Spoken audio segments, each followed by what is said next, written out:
Yeah, this is case number 525 on the calendar in the matter of Carnahan versus Parisi. Parties have been sworn in, Judge. You may be seated. Folks, have a seat. All right, this doesn't look like a very complicated case. Let's see how expeditiously we can deal with it. Can I have the ring, please? Mr. Carnahan, this is your former fiancée. She is the mother of your child. Yes, ma'am. You were engaged. You broke off the engagement. You want the ring back. Yes, ma'am.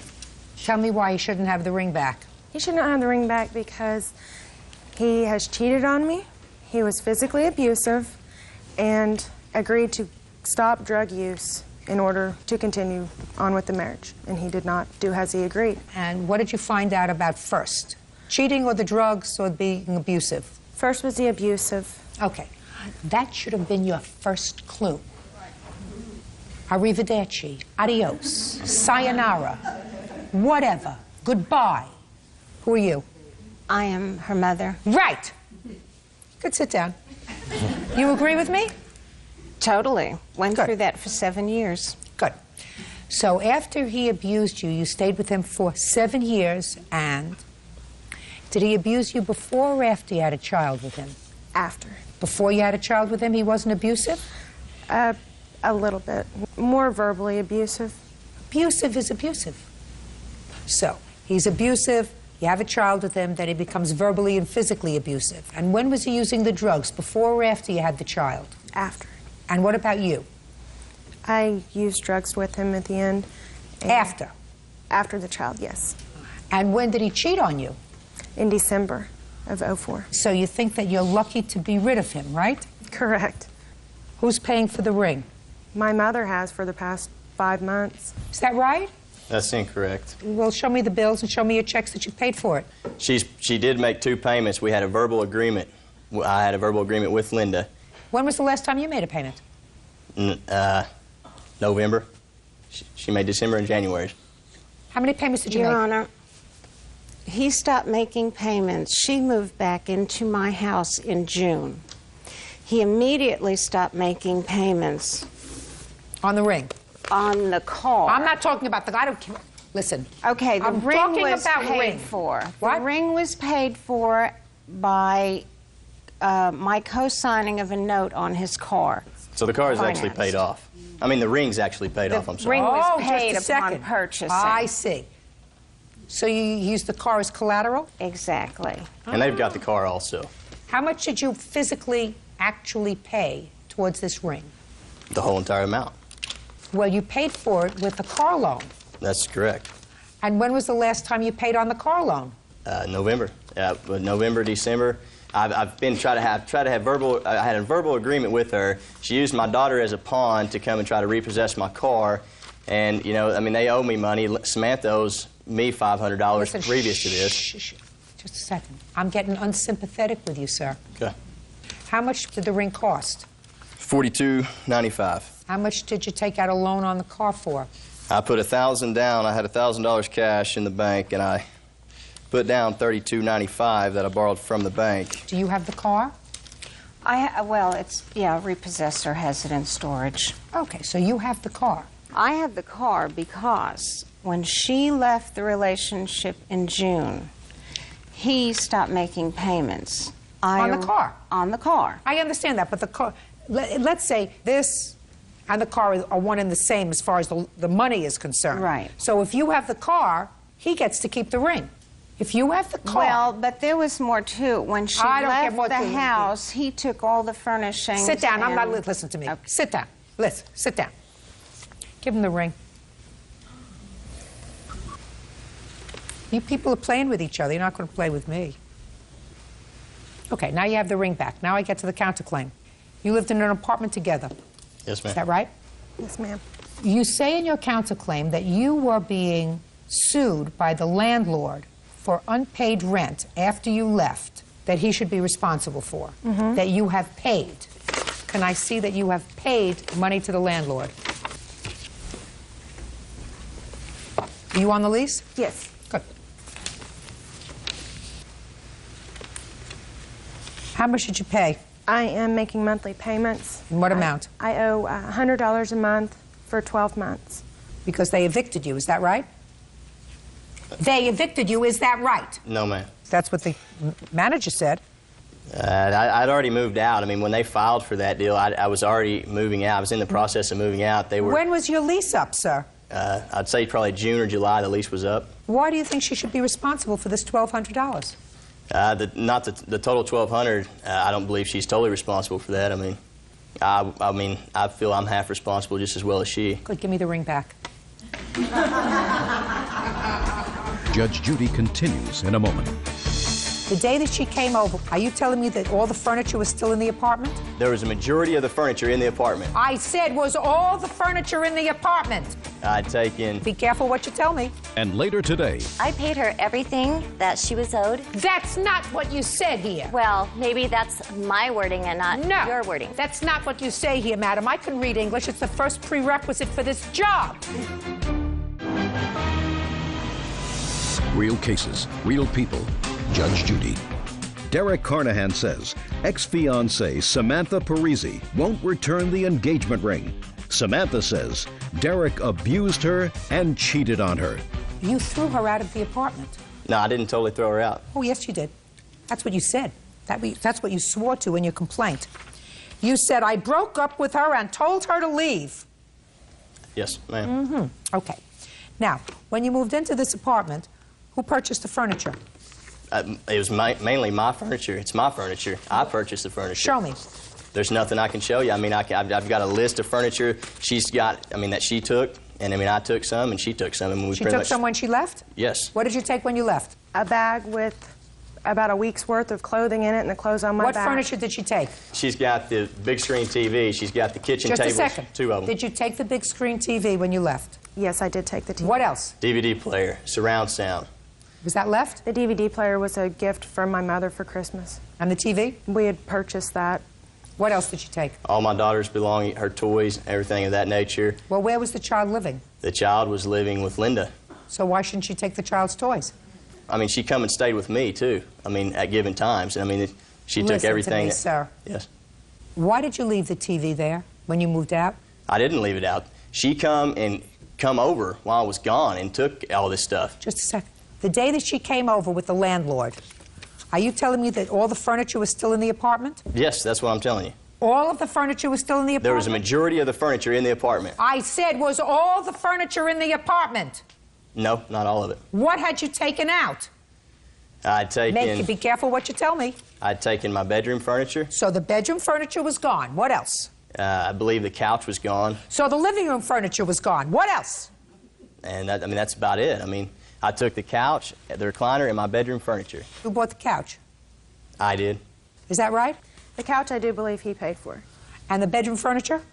My money also. Is that right? I've got the receipt here. It is in his name. But I have showing that the purchase was taken out of my personal checking account. Can I see it? Also, there's a mattress, a Serta pillow top mattress that my mother had purchased. And I don't have a receipt or anything on that. I have an estimate. Is that right, sir? She wrote a check for it, and I gave her the cash money. Well, where did she get money to put in a checking account? From me. Only from you? You were the only one working? Yes. At this time, she didn't work. She hasn't worked. She didn't work for over a year. I supported her and my daughter. She didn't go to school. She didn't work. She didn't do nothing. Well, who took care of your daughter? For a period of about 3 months, her mother was watching our daughter. And what was she doing? Nothing. You mean that your daughter was living with her grandmother? Yes, and Samantha did absolutely nothing. Just a minute. Let me understand this. The baby was living with the grandmother. Yes. And she was living with you. Yes. And you permitted that? I didn't want that, but at a particular time, my name wasn't on the birth certificate due to the help and coaching of Samantha's mother, Linda. So when Linda gets custody of my daughter, I went down to Oklahoma City and filed and put my name on the birth certificate to seek custody. I have a question for you. Would you stand up, please? You turned the truck. We're getting back to the truck. You turned the truck into the bank.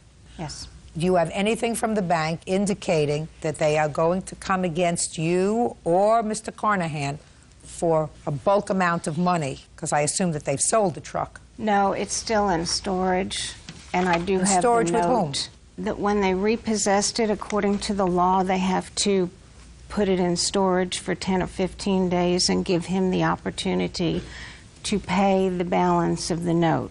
And what's the balance of the note? $2,600 and some odd dollars. She gets the ring. Thank you very much. Listen to me. This is how this matter is resolved. Sell the ring. Pay off the car. Got it? Yes. Get your name out of anything that has to do with his loan. He may get the car because it's titled in his name. He may get it back. Your obligation is going to be over. Do you understand that, sir? You don't like it? That's too bad. Real cases, real people. Judge Judy.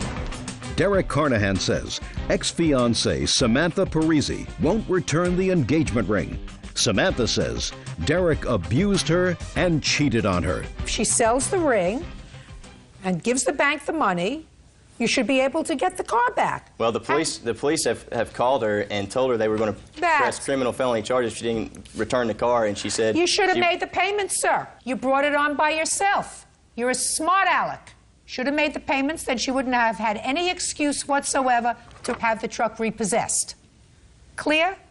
Good. I'm not getting into your furniture. It's far too complicated and really very unimportant. You left last summer. If the furniture wasn't so important to you last summer, it shouldn't be important to you this spring. Do you understand?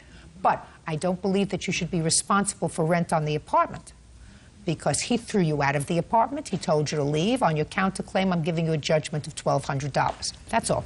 Parties are excused. You may step out. He made my life miserable, which resulted in using drugs, and I became a codependent. She was the only one issued a drug rehabilitation, so she's got the drug problem, not me. He's a liar. My daughter does not even visit him. She's not allowed to see him. I've got to hire an attorney and seek legal advice and have a paternity test done. You know, it's going to cost me a couple $1,000s, you know. He went out, he and his friends, and had a sexual encounter with a woman, and then her life really spiraled. It's obvious her mom coaches her through pretty much everything. I mean, this is, you know, her 6th marriage, so she's pretty in tune on how the legal system works. He's abusive and he's crazy. He's got major issues. And now the next case. All parties in the matter of Real versus Morris. Step forward, please. 21-year-old child care provider Chandra Real is suing her former employer, waitress Regina Morris, for unpaid babysitting fees and for defamation of character. Chandra says Regina is accusing her of being a marijuana smoker. Ms. Real, according to your complaint, this is your mother? Yes, this is. Mother, the defendant, live in the same complex. And you were asked to do some babysitting for Miss Morris. You were supposed to be paid $20 a night. She was waitressing at night, and you were staying with her children. You did that for a while, and then, according to you, she stopped paying you the $20. Yes. You continued to work for her, according to you, for about 13 days. Yes. And she didn't pay you. Yes. When you complained about her not paying you, you finally stopped babysitting for her. She posted a very derogatory letter about you. Yes. And Ms. Morris says that she paid you everything that she was supposed to pay you and that everything she wrote in that letter was true. When did you start babysitting for her? Approximately May 2004. And when did you stop babysitting for her? July 14, 2004. When did she stop paying you? She stopped paying me on June 22nd, 2004. Did she tell you why? No, she just told me every morning that she would pay me, and she no longer started to pay me. Now tell me about this libel that you allege. She left a note on my door saying that she doesn't pay sitters who smoke pot. May I see the letter that you put on your door? Yes, you may.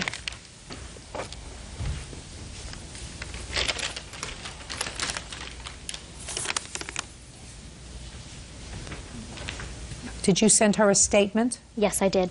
And what kind of statement? It was just the days that she did not pay me. Can I see the statement? That I will file in small claims court if I didn't hear anything.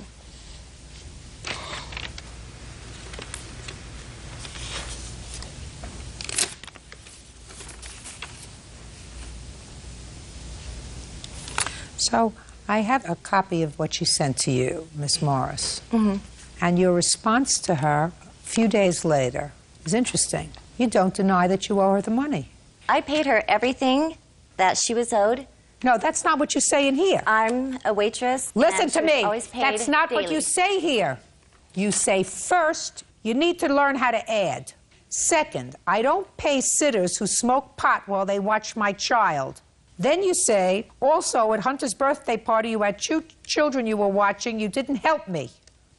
And then you say to her, provide a copy of our contract. Also, since you seem to be claiming this as income, I'm forwarding you a 1099. So, listen to me very carefully, Miss Morris. I read your answer. Your answer says I don't owe her any money.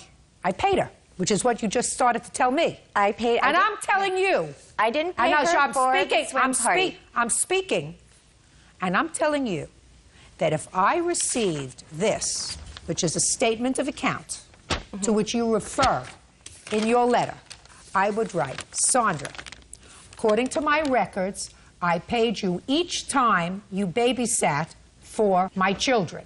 2, the only thing I did not pay you for was the birthday party because you brought 2 other children and you didn't watch my child. That's right. That's not what you said here. Well, maybe that's my wording and not your wording. That's not what you say here, madam. I can read English. It's the first prerequisite for this job. What it says is, I don't pay sitters who smoke pot. Right. What does that have to do with not paying her for the birthday party? Because she didn't do anything at the birthday party. That's just to take you're talking apples and oranges. Well, you just said what does it have to do with the birthday party? I'm explaining. You know, it doesn't. Because in your answer, you don't say that she was smoking pot at the birthday party. You say you weren't paying her for the birthday party because she was watching 2 children. These are 2 separate paragraphs. 1, 2. Second paragraph, you refer to not paying her at the birthday party because she didn't do anything. First paragraph says, I don't pay people who smoke pot. You're right, and she padded her bill. I mean, she added on things. She made it this big old bill that should never be, and she even admitted to me that it was because she had to make a payment to her probation officer when she was in trouble for credit card You're lying. fraud. You're lying. Listen to me. You're lying. No, I am not lying. Yeah, you are. No, I'm not. Oh, yeah. Well, I don't think so. This is your handwriting, and common sense usually prevails in a court. Common sense would suggest that if someone sent you a claim letter and you chose to respond to it, you would state first, I do not owe you any money because I paid you. And not one place here did you say that. 2 sides. Not one place here did you say that. So I find that you're lying and you owe $260. Now, the question is, where was this placed? My mother found it underneath the doormat, where any of the neighbors could have read it. But But there is you have no proof that anybody did read it. No, I do not. Fine. Then that's not libel. You understand that? Yes, I do. It has to be published. Yes. And it was not published. So she owes you $260 judgment for the plaintiff. Thank you very much. Step out. Parties are excused. You may step out. Yes, I was on. Your Honor, this is case number 576 on the calendar in the matter of Lewis versus Christensen. Parties have been sworn in, Judge. You may be seated. Folks, have a seat, please. Mr. Lewis, who is this young lady? This is my fiance. And Miss Christensen, who is this gentleman? This is my husband, James. Are these people here for moral support? Is that what this is all about? Character. Character. I acknowledge the fact that the 2 of you have a character. You also have a child together. Yes. You have any other children? No, I don't. You have any other children? I have 2 other children. How old are they? A 4-year-old and a 16-month-old. And how old is the child that you share? She's 7. Did you live together before she was born? Yes. For how long?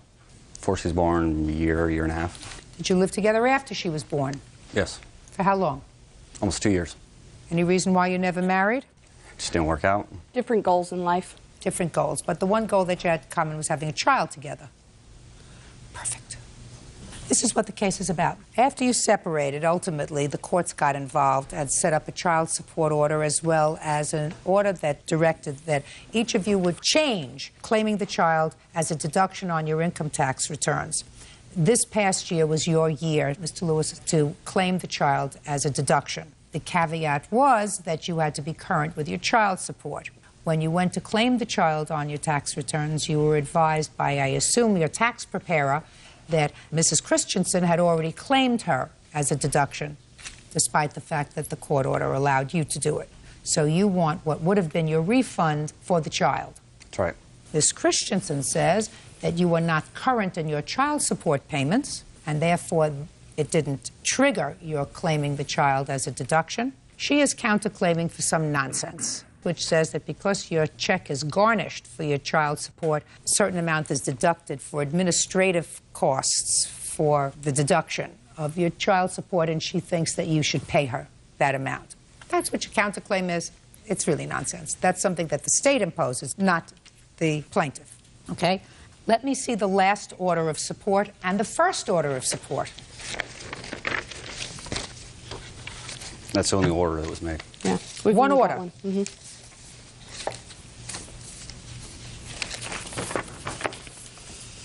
You petitioned the court, is that right, sir? Yes, I did. For an order of paternity, custody, and/or visitation. Was that because you were having problems with visitation? Yeah, she told me I had no rights to my daughter. And to take her How to long have you court. been married, Miss Christensen? 5 years. How often were you seeing your daughter at the time that Miss Christensen got married? Every other Sunday. Started out as a weekends and went to Sundays. Her and one of my ex-girlfriends had a fight. Your Honor, can I say something? Sure. Mr. Lewis has been sporadic with his visitation with his daughter. It is true, me and one of his girlfriends who, at the time, we didn't get along, and we got in an assault fight kind of concept on one of his visitations. So at that time, I asked that he had his visitation with my daughter at his parents' house. And then that way there wouldn't be any problems with anybody's relationships. I didn't want to be in an argument and a fight every time we had to drop or pick up our daughter. I didn't want to go over to his house and be assaulted by his girlfriend. Well, that's absolutely correct. You shouldn't be in contact with anybody, but that doesn't mean he has to have visitation with his child at his parents' house. I understand that, Your Honor, but Mr. Lewis has been in and out of jail for drug charges. He's led a very colorful life, and I didn't feel that Did you my know daughter... about that when you had a... I did, and he was going to I'm rehab. speaking. Did you know about that when you had a child with him? Correct, and he was going to rehab. Then you picked him. Mm-hmm. He's your child's father. Mm-hmm. That's all. Can't come as a surprise to you. Okay. It's clear pursuant to this agreement, Ms. Christensen, that Mr. Lewis had the right to claim your daughter on his tax returns for this year. And you did. Why? Your Honor, he was not current. Show me.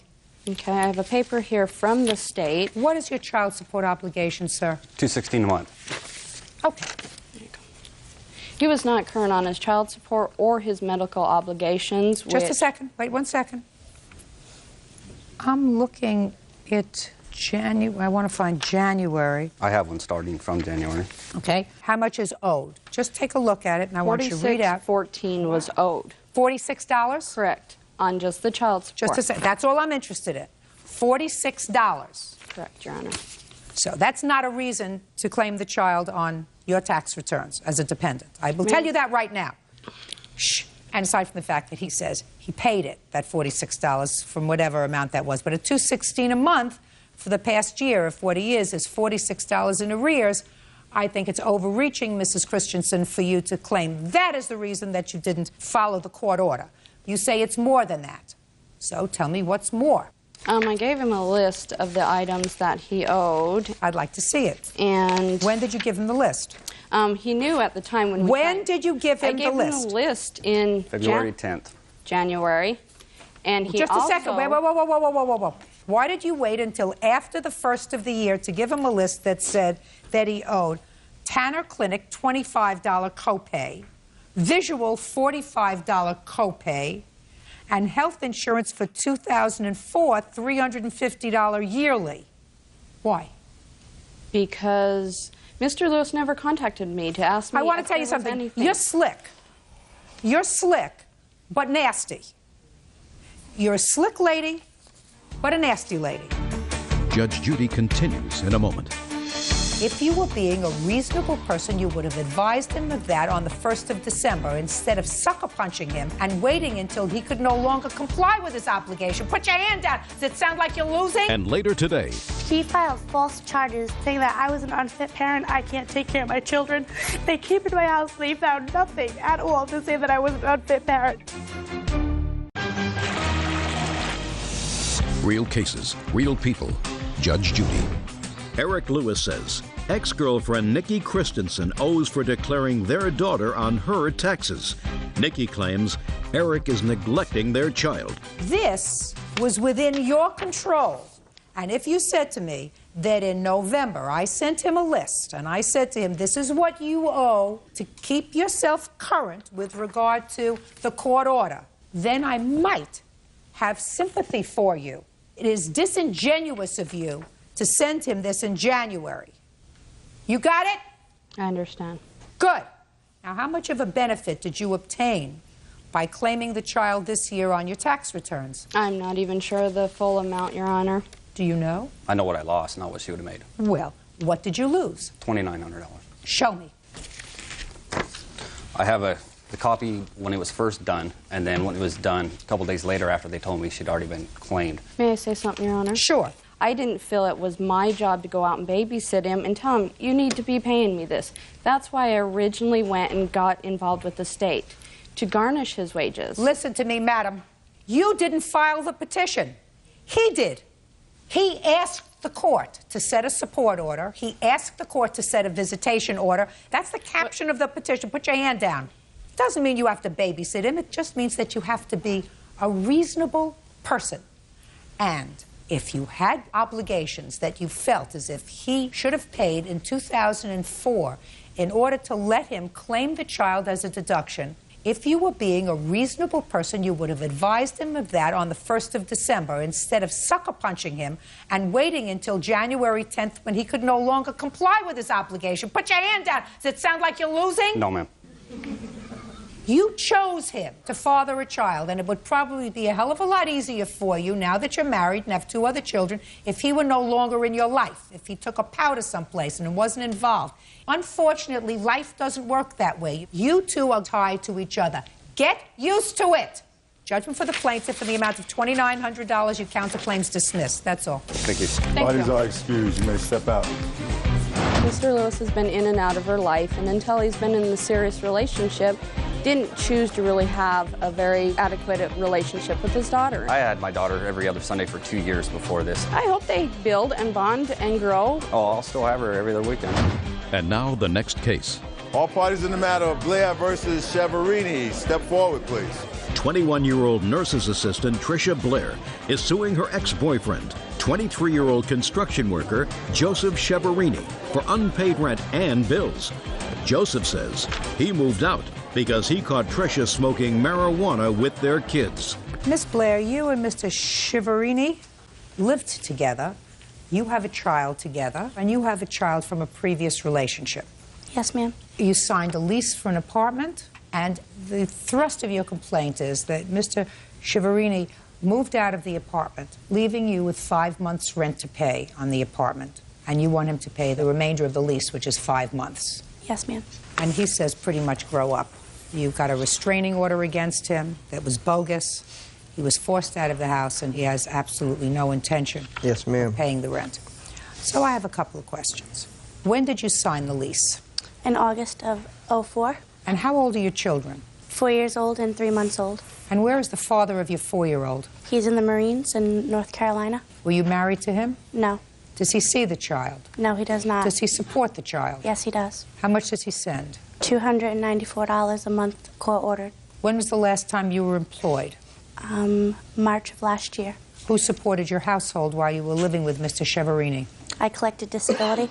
What was the nature of your disability? I have to have surgery on my stomach. I was born with intestinal problems, and I've had to have several surgeries to fix it. You mean your disability didn't prevent you from having 2 children, but it prevents you from working? Yes, I can't lift over 5 to 7 pounds.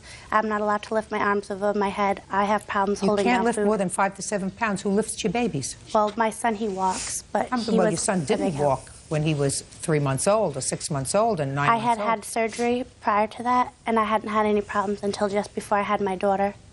My stomach surgery came undone just because it's been 8 years since I had my last surgery, just from normal wear and tear on my body. How much does your daughter weigh now? Right now, she weighs 13 pounds. Who supported your household for the last year? Me and him, we split things evenly. I gave my child support plus my disability. You weren't collecting disability all during that time? I have been. I have been collecting since we lived in our apartment disability. The last check I received was in October. We moved in August. But that was September, before your October. daughter was born. Yes. You told me that you weren't sick before your daughter was born. No, I was Didn't you just ill tell me my whole that everything was okay until you didn't have a little more wear and tear I'm sorry, after your daughter was what I born? meant to say was that I was having problems during my pregnancy. I was seeing my physician regularly, and he advised me that because I had found out in March that I was pregnant, that I should not work because I could not lift and it would cause harm to the baby. There are an awful lot of things you can do without lifting 7 to 10 pounds, like answering a phone. That only weighs a couple of ounces. That's a job. My daughter is only 3 months. I haven't been working due to the fact that she's so young right now. So that the baby is with you all the time and you manage to lift 13 pounds. I have no choice. He's not in the home. What am I going to do, let her starve to death? All I'm suggesting to you, Miss Blair, is that when people scam the government, it irritates me. I would never. Well, you are. Because if you're lifting a 13-pound baby, you can lift something 7 pounds and get a job. And if you're taking care of a child that weighs more than 7 pounds, then whatever you said to Social Security disability, which is I cannot lift anything above 7 pounds, is not true because you do every day. Real cases, real people. Judge Judy. Tricia Blair says ex-boyfriend Joseph Cheverini owes for breaking a lease. Joseph says Tricia has a restraining order against him. Hey, I forgot what your complaint is. All right. So there came a time he moved out of the house. When did you move out, sir? Just recently, about a month ago. And you took the 2 children with you? Yes. Why? Because I have a problem with her excessive partying. What do you mean excessive partying? What does that mean? You know, drinking and other uses. I don't know. We're in court. You tell me. She drinks and she uses drugs? Occasionally. What kind of drugs?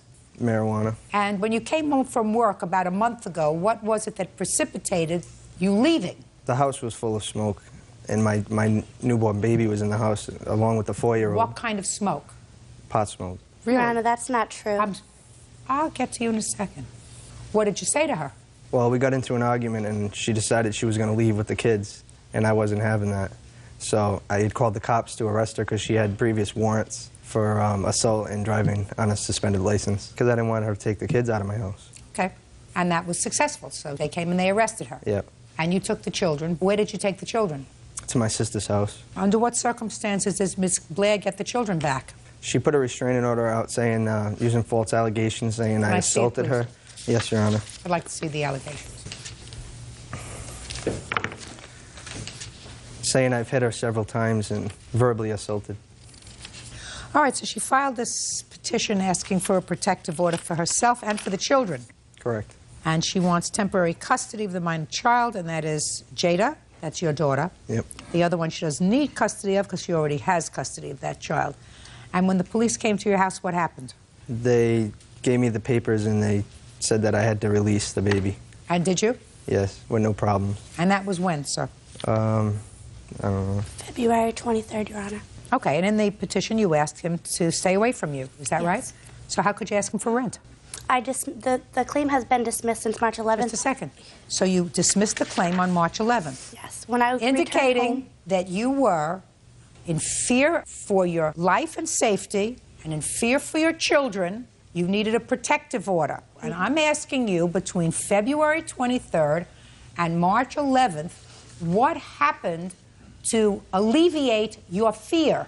I was hoping to reconcile everything. I wanted to get back together. I was hoping maybe we could go to family counseling. You mean after you said all of these horrible things about him? He Your hit Honor, you, he said kicked you. so many... I'm speaking. He kicked you, he beat you, he hit you in front of your brother, he hit you in front of your sister, and abused you, both verbally and physically. Then you wanted to reconcile with him. We have 2 children, Your Honor. So the answer is, nothing happened between February 23rd and March 11th when you dropped the case. All of a sudden, you felt safe. I had spoken with his lawyer. His lawyer was trying to get us into family counseling. We were hoping to make things work for the sake of the children. It didn't work. I know. And now you're living in the apartment? I suggest you stay there. He's not paying for it. I can't afford him. Then move. He's not coming back to a situation where, on your whim, you can go and get a protective order put out against him, citing egregious acts of assault where you are in fear for your life, and then miraculously, in a relatively short period of time, without any intervention, that fear is gone.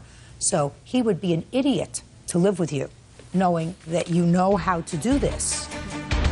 I think he would be an idiot to come back home because you resorted to this in order to get the children back. Your Honor, he filed false charges with Child Family Services, saying that I was an unfit parent, I can't take care of my children.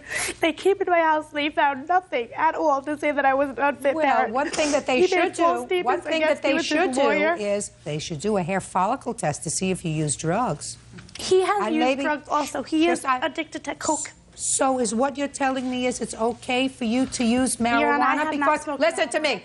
You said it. He uses drugs too, is what you said. No, so is what you're telling me is it's okay for you to use drugs because the father uses drugs also? Is that what you're telling me? All I said was since my child has been, since I've been pregnant a long time ago. We've been in a relationship for 2 years. My daughter, it only takes 9 months to conceive a child. He was using No, it things doesn't against take me 9 from- months. It takes 9 seconds. Miss Blair, you have no case. You currently seeking custody of this child? When is your next court date? Supposedly April 4th. You suggest to the court that both of you submit to hair follicle tests because you now have this on tape where she says that you are addicted to cocaine, and you say merely a month ago she was using marijuana to the extent that the fumes were all over your house. Your Honor, that was his nephew. Just a second. So that if, in fact, she had used marijuana, it stays in the hair. I know. And there's a buildup. But I'm going to tell you something, people in glass houses. No. I have nothing to worry about. Very good. Miss Blair, your case is dismissed. That's all. Of Avila versus Johnston. Parties have been sworn in, Judge. You may be seated. Ma'am, have a seat, please. Miss Avila, this is your former boyfriend, and according to you, you made a loan to him in an amount in excess of $5,000 to pay for an attorney because he was involved in a divorce and a custody dispute with his, I assume, now former wife? Not quite. Not quite. So you're still involved in this custody and legal dispute? Yeah. She was difficult then and still is. I don't know who's difficult and who's not. When were you married? August 96. And you have children? 1. How old? 8. When did you leave your wife, or when did she leave you? I moved away and we separated in 2003. Did you meet Miss Avila before or after you left home? Oh, well after. According to your complaint, the money that you loaned to him was in February of 2004. Is that right? No, Your Honor. Which was when? I took out a personal loan in my name May 6, 2004. And tell me the circumstances surrounding that loan. I gave Jake a cashier's check, which I have here, and a copy of the personal loan I took out to get the funds to loan to Jake. Okay. Tell me about the discussion that you had prior to your executing this personal loan with regard to what the money was needed for and whether or not you would, in fact, take out a loan and lend him the money. Jake's ex-wife had filed for divorce in February, so he had 90 days to respond to that, and he was running out of time. He had no other resources of money available. Was he working? No, Your Honor, he was not. He quit his job in March. Why? Didn't like the job. Well, if you quit the job in March of 2004, how were you paying child support? Well, I had unemployment coming in. How much was your child and support? And at that point, order? I wasn't paying child support any longer. I'd paid. I was told to stop paying by my attorney because I'd been paying to the tune of $4,700 a month for all bills for everything ever since we had separated. I paid for everything, Your Honor. What did your wife do for a living? She works at a counseling center at a university. And what kind of work were you doing? Factory rep. What does that mean, a factory rep? Worked for a major manufacturer selling their products. When did you go back to work? October 10th was my hire date. So you had no more money in May of 2004, and you needed money for divorce. Correct. So tell me about the discussion that you had with Miss Avila. Were you living together at the time? We weren't living together. I always kept my own place. I stayed over at her place quite a bit, though. Okay, so tell me about the discussion that you had with her. We went through a lot. I don't listen. You know, I got things to do. I'm not interested in your personal matters. I want to know what you said to her and what she said to you about the money. Okay. I had done a lot for her, and she felt that she wanted to repay me back with the gift. Don't tell me what she felt. Listen to me. First, I want to know what you said to her. Something like, "Wah, I just got served with these divorce papers, and I have 90 days in which to respond to these divorce papers. I need a lawyer, and I have no money. Do you understand what I'm saying to you? Mm-hmm. Somehow that had to happen before she had feelings that she wanted to help you. She had to know about the service of the papers and that you needed money for a lawyer. Do you understand? Yes, I do. So let us start with there. Okay. Good.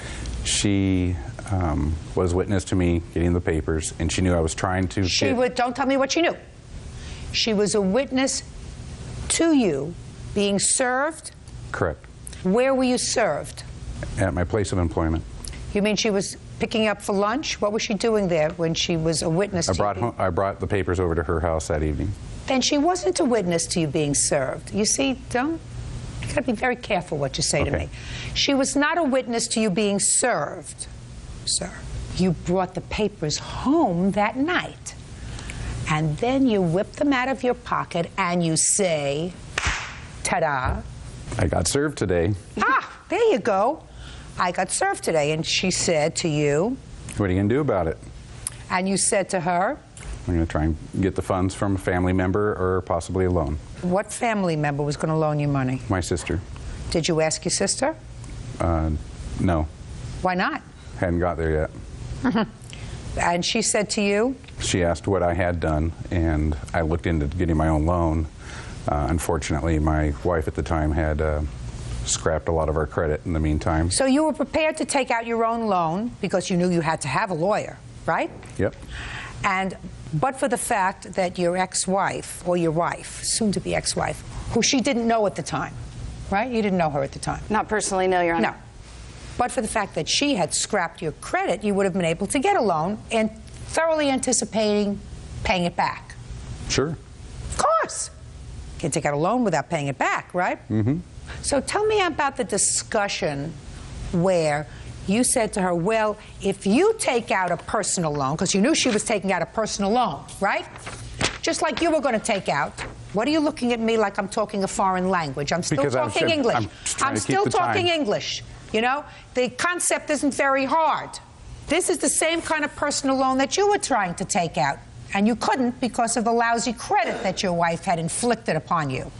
Almost. I was going to take a second against the house, pay off all of our debt so that neither my ex-wife or myself were in debt. And well, she wasn't going to allow you to do that. Listen to me. She wasn't going to allow you to. I know I gave you a minute to think, but you're not an idiot. I don't think you're an idiot. So your ex-wife is not going to allow you to take out a second mortgage on the house in order to pay for a lawyer to fight her. That would be very dumb. And your soon-to-be ex-wife doesn't sound like she's dumb. Judge Judy continues in a moment. I wanted my space. I didn't think she was the right one to introduce to my daughter. And what'd you take her money for? We had spent some time. Why did you take her money? And later today. According to your answer, you said that when he said to you, you have to pay me for this job, you said to him, I said, are you kidding? I've been supporting you for a year and a half. Right on! Real cases, real people. Judge Judy. Junelle Avila says ex-boyfriend Jacob Johnston owes for a loan to hire a lawyer. Jacob claims Junelle offered the money. How many payments did you give her on this loan? I don't remember making any payments to her. How many payments did he make? One, Your Honor. When? The first payment due July 5th, 2004. He paid me. That sound familiar to you, sir? I remember giving her $200 because she was tight. I didn't expect to be paying back anything at that point. Well, when did you decide, Mr. Johnston, that you no longer wanted to be involved with Miss Avila? After she became aggressive and upset. Month and year? June of 2004. So within 4 weeks or so of getting this money, you took a hike? I had taken a hike prior to that. Tell me about that, sir. We spent a lot of time up until the end together, up until the end of 2004. Listen to me. I had... May of 2004, you took the check, paid for the lawyer. Mm-hmm. Listen to what you're saying to me, sir. Be very, very careful, because you said to me that you were served with the papers May 6th. So you took the papers and you brought them home and showed them to her and said, gee, I got served. So at what point had you broken up prior to that? Okay, so at the end of 04, December, I had stopped spending nearly as much time with her and told her that I needed more space, and I didn't Well, what think... was June of 04 that you just told me about, sir? 03. Shh. Or What 03, was- excuse me, I'm sorry. Thank you for correcting me. We weren't spending You're talking nearly about in as much time. December of 2003. Mm-hmm. Go ahead. I wanted my space. I didn't think she was the right one to introduce to my daughter. Then what'd you take her money for? We had spent some time Why did you take her money? because I'd helped her out through a lot of difficult times, and she asked if she could give me the money because of all the help I had given her. Is that right? No, Your Honor. See, I knew I was going to let you talk. Let's talk about character. You're not supposed to use people, Mr. Johnston. It's never my intention to use her. It was. When you put someone in debt in order to satisfy your need, when you have no legitimate intentions, because she had legitimate intentions, she still cared about you, right? Yes, Your Honor. I still cared about her, too. That's not what you just told me. You said I needed listen to me, I needed my space. I didn't think she was the one to introduce to my daughter. All of those things, then you don't put her in debt.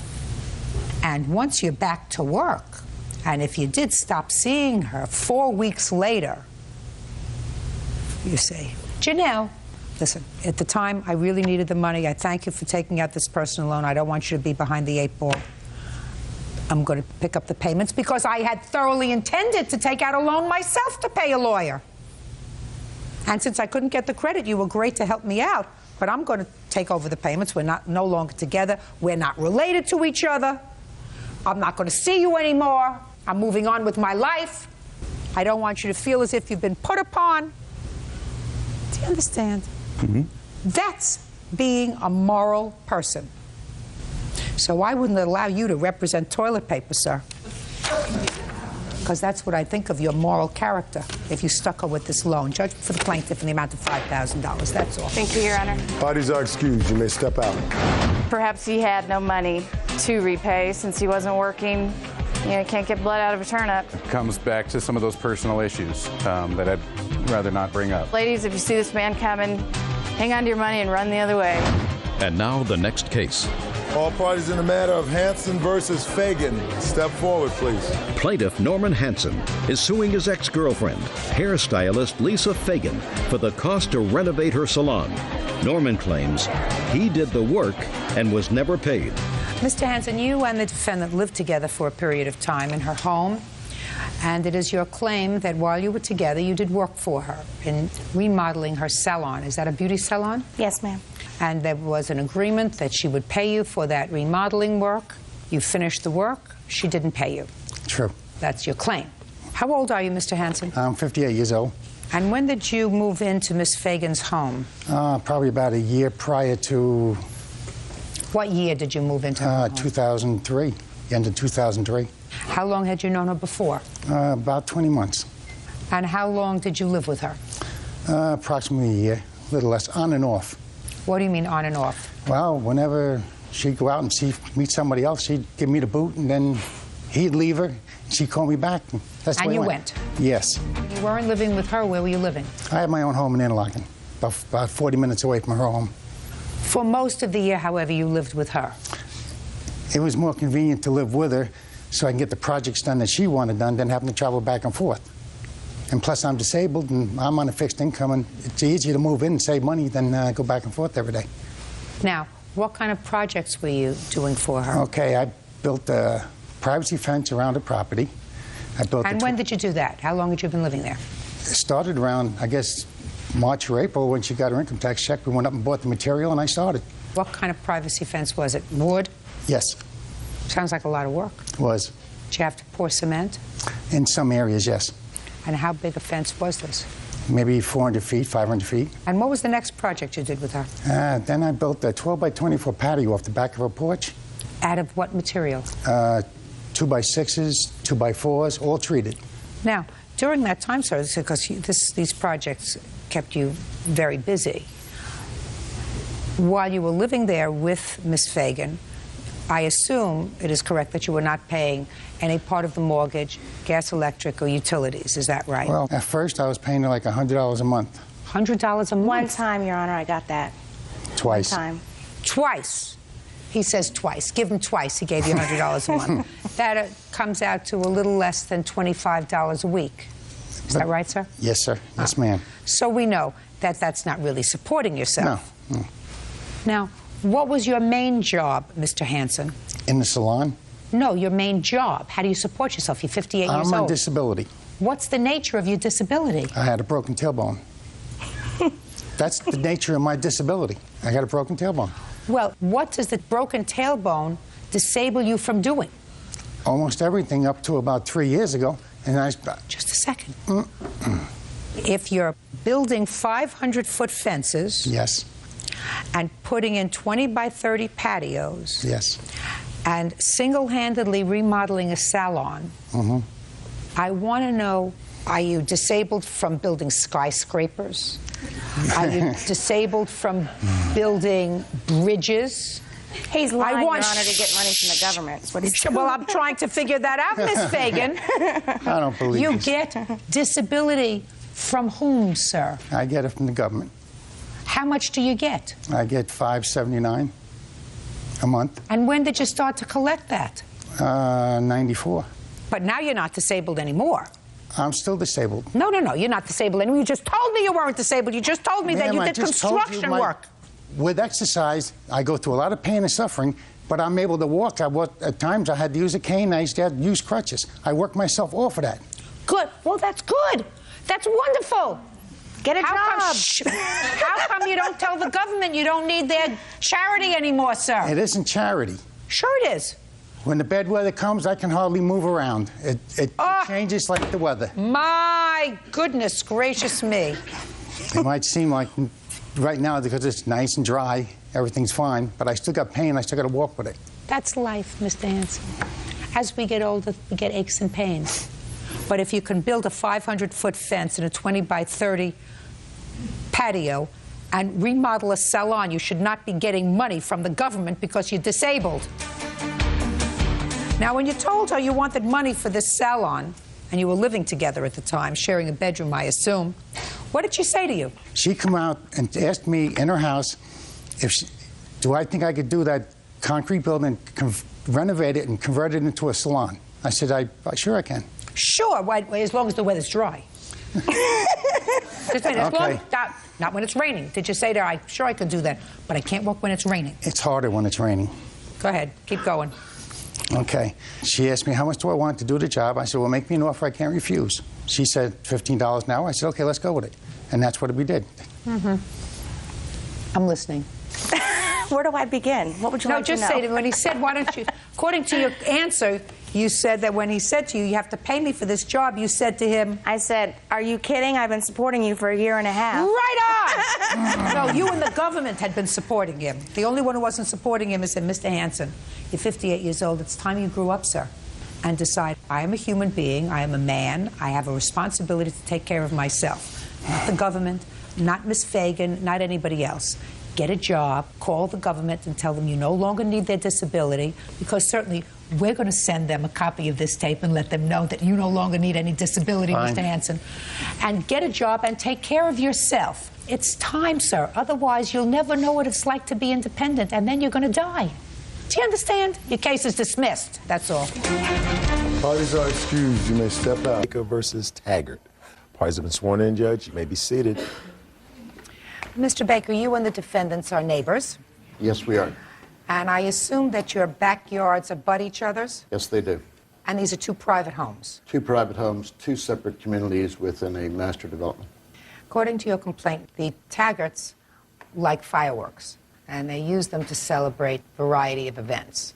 And they have both damaged your property, according to your complaint, and in addition, according to you, have caused your wife a certain amount of trauma. I see your wife is not present. Yes. All right, so let's start with the first incident that you talk about, which took place in 1999.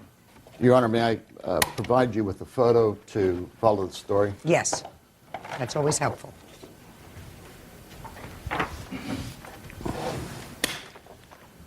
Go ahead, sir. On January 23rd, which was a Saturday, late in the evening, I happened to be in one part of the home, and my wife was at the dinette area, when all of a sudden there were large or very loud explosions. She proceeded to go out to the patio where that pool rail is. When she reached the rail, this particular rocket came down through the screen and exploded within 2 to 3 feet from her where she was standing. She proceeded to protect her eyes. You're talking about through one of these screens? Through the ceiling above her. The ceiling of over the pool? Yes, Your Honor, and I have a picture of that. There's the picture of the hole, and here's the picture of the rocket in the pool that was taken the following morning. So what did you do, sir? Well, by the time I got to the door going out to the patio, needless to say, seeing her basically just covered with sparks, she panicked in sheer terror, proceeded to run out to the wall, and began to yell over the wall, probably screaming to the Taggarts, to please, you know, you're damaging my property and things of that nature. About that time, a barrage went off, additional rockets, and she hid or took shelter underneath that decorative tree. I proceeded to go out and shield her and bring her back into the house. We then called the sheriff's department. What happened when the sheriff's department arrived? The sheriff came out, observed the fireworks, the damage. He was able to observe the party taking place. The party was still ongoing? Yes, Your Honor. Okay. He left my home. I had to escort him over to Mr. Taggart's home to show him where the party was taking place at. Mr. Taggart, do you remember a police officer arriving in your home on the 23rd of January? I wasn't present at that time. My wife was. What kind of a party were you having? It was my husband's 35th birthday party. So where was he? He had gone across the street to get some additional food and things for the party. Okay, so he just wasn't there at that moment? At that moment, yes, correct. And you had a discussion with the sheriff? Yes, I did. And he told you that there had been a complaint? Correct. So what did you do? Well, the sheriff had come to the door and said that the fireworks had been letting off sparks, and that the sparks had done some damage to the pool area and had frightened the wife, and asked us to stop the fireworks, at which we did at that time. He also asked us to contact Mr. Baker to make arrangements and to discuss the incident that had happened. So did you do that? When my husband returned, I told him the time I was tending to the party, so I was not back where the fireworks... So did you do that, Mr. Taggart? Did you Yes, call the I Bakers? did. I called Mr. Baker and discussed it with him, and at that time he had told me that his wife was cowered on the ground getting showered with sparks. I felt that that was heavily exaggerated. The fireworks that I have, Your Honor, they're not bottle rockets. They're big, it's hard to explain. I wish I'd have brought one, but they shoot 200 to 300 feet up in the air. They're caked, is what they're called, 25 shot. And the Did he tell you that damage had been caused as a result of one of these things? He said that there was damage to his screen. He didn't Did you make indicate arrangements exactly. to go over and look at it? Not at that time. After I'd spoke to him, he seemed to have been rallying his neighbors. He said his neighbors have some complaints as well, and their screens got damaged. And another time, he came to my house, another 4th of July. The only other time... All right, let's go to the next instance, because we haven't gotten there yet. So the answer is there was never any payment made for the initial damage in 1999. Is that correct, Mr. Baker? Yes, it is, Your Honor. All right, let's move to the next instance. In the following January, New Year's, 2000, there was a gala fireworks display. That evening, the winds were fairly calm, and whatever debris that was being shot off was going somewhere else within our community, or his community. There was no damage to my property as a result of his fireworks display. But he did, in fact, have a fireworks display. Absolutely. Is that correct, sir? Yes, ma'am. Okay. On July 14th, I happened to be in my home, and again, Mr. Taggart is setting off fireworks. In this case, they were the rockets of this type, and they were going over my yard, and I personally, just from pure anger and frustration, drove over and confronted him at his front door with some of his friends from his party, asking him to please either shut it down or move his fireworks to the front of his property, shoot over his neighbors and not over my property. I turned around, and rather than having any more of a confrontation, I proceeded to leave, got back to my home. There was a series of other rockets go off shortly after. My wife says, obviously, he's not listening to you. And he did subsequently move the fireworks to the front of his home. The next incident, Your Honor. Can I interrupt? Yes. When he did come over to my house, he was upset, and he did threaten me to some extent that he was going to get me and I was going to pay for this in some manner. I respected his wishes, however, I did move the fireworks to the front. However, all the neighbors in my neighborhood, they don't have a problem. There's 8 feet between each house from my house to the neighbors on either side. He has a problem. I realize that. But I He feel has a that I was singled out in this instance because the fireworks that I have aren't bottle rockets and things of that nature. They're Somebody was shooting those off from your yard, sir. Maybe some of your guests, because they know that you have fireworks, and maybe they brought some of their own. That's a possibility, isn't it, Mr. Taggart? I guess. Yeah, you guess. Real cases, real people. Judge Judy. Donald Baker is accusing his neighbors, Mark and Deborah Taggart, of ignoring his request to stop their use of fireworks. Donald says the Taggarts have caused damage to his property and undue stress to his wife. Go ahead. When was the next instance, sir? New Year's this year. When I get up in the morning on Monday, I initiated a sheriff's report. I took photographs of the residue from his fireworks. And Your Honor, he mentions something other than bottle rockets. My understanding is in the industry they called mortars. They are very large balls filled with black powder that you need a tube or a cannon or a pipe to shoot them out of. And this is the debris that came off of my roof and also my patio. Did you have a party New Year's Eve? Yes, ma'am. And you did have some fireworks? Yes. Now, the fireworks, that debris is eventually going to come down. However, it's not lit when it comes down. I mean, these shoot 300 feet in the air. Well before they hit any houses or the ground, they're out. Was that the last instance, Mr. Baker? That is the last incident, and that is what drove me to take this to a court. I have attempted, I've exhausted every means available to me to settle this in a neighborly fashion. Okay. Mr. Taggart, every judge brings to the bench with them a certain amount of life experience. You and your wife look like nice people. I don't think that you're bad people. I think, however, that you are not a considerate neighbor. Even though your neighbors may not have a problem with your fireworks, clearly one of your neighbors does. I'll tell you that when I was pregnant with my first child, I was living in a row house development, and one of the neighbors on the 4th of July decided to have some fireworks. Excuse me. It was my second child because it was Adam. Because he was born in August, and I was very pregnant. And fireworks went off and came sailing over into our little backyard. And I remember hitting the ground over a little stool that was there out of fear, because you have a certain amount of fear. If you're not in charge of those fireworks, Mr. Taggart, if you don't have control over them, there's a fear that you have. You hear something whizzing in the air. You hear something exploding.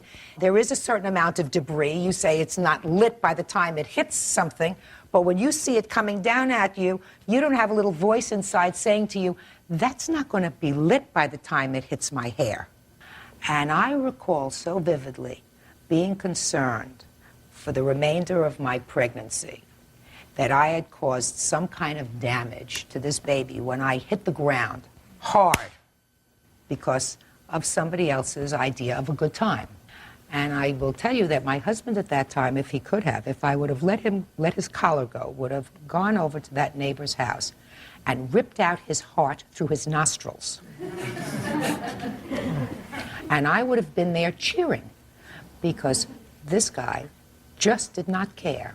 He said, you know, nobody was hurt. I mean, the fact that she overreacted by hitting the ground, that's not my fault, which was basically his response. She overreacted, which is really what you're saying to me. So if she's cowering over in the corner and being frightened, that's not your fault. It's because there's something wrong with her. The debris would not have caused their house to go on fire because by the time it gets down, it's not lit anymore. You can celebrate the 4th of July without fireworks in your backyard. So if you have a neighbor that's had a problem, and if you've been advised 2 years ago that there was damage done to property and that he was in fear And he's not a nut. He's not a nut. He says, I want to be able to enjoy my 4th of July too. Maybe I want to go in the backyard and have a barbecue. I don't have to have my friends and relatives walking around with hats and umbrellas because you want to shoot off fireworks. He's not wrong. Do I look like I need help from you? No, Your Honor. So, if your neighbor has complained for 2 years that it's stressful to have you firing off this stuff, then you take your party elsewhere. Or you have your party without it. Now, can I see a bill, sir, for the damage to your property? You think there's anything wrong with Adam as a result of my falling to the ground? Adam is okay. Bird knows Adam from the time he was, what, There's the 6 or original 7. bill. He is okay. He's perfect. I wouldn't go that far. Okay. He's a cute kid. I was trying to help Adam out. All right, the total damage from both incidents is $940. Is that right, sir? Yes. You're too old for fireworks anyway, Mr. Taggart. You understand? It's a kid thing to do. In the state where I live, they're illegal. You can't sell them, you can't buy them, and there's a reason for that. The reason for that is fireworks are dangerous. You never know what's going to happen. So I'm entering a judgment in favor of the plaintiff in the amount of $940, and I strongly urge you, you're nice people, find another way to play. That's all. Okay. Parties are excused. You may step out. I'd like to think that I can look forward to a very peaceful New Year's and 4th of July hereafter. Oh, yes, fireworks are going to be tuned down a bit. And now the next case. All parties in the matter of Evans versus Esquin, step forward, please. 30-year-old Dion Evans is suing his ex-girlfriend, 21-year-old receptionist Elizabeth Esquin, for the value of a Chevy Beretta. Elizabeth says the car is in her name.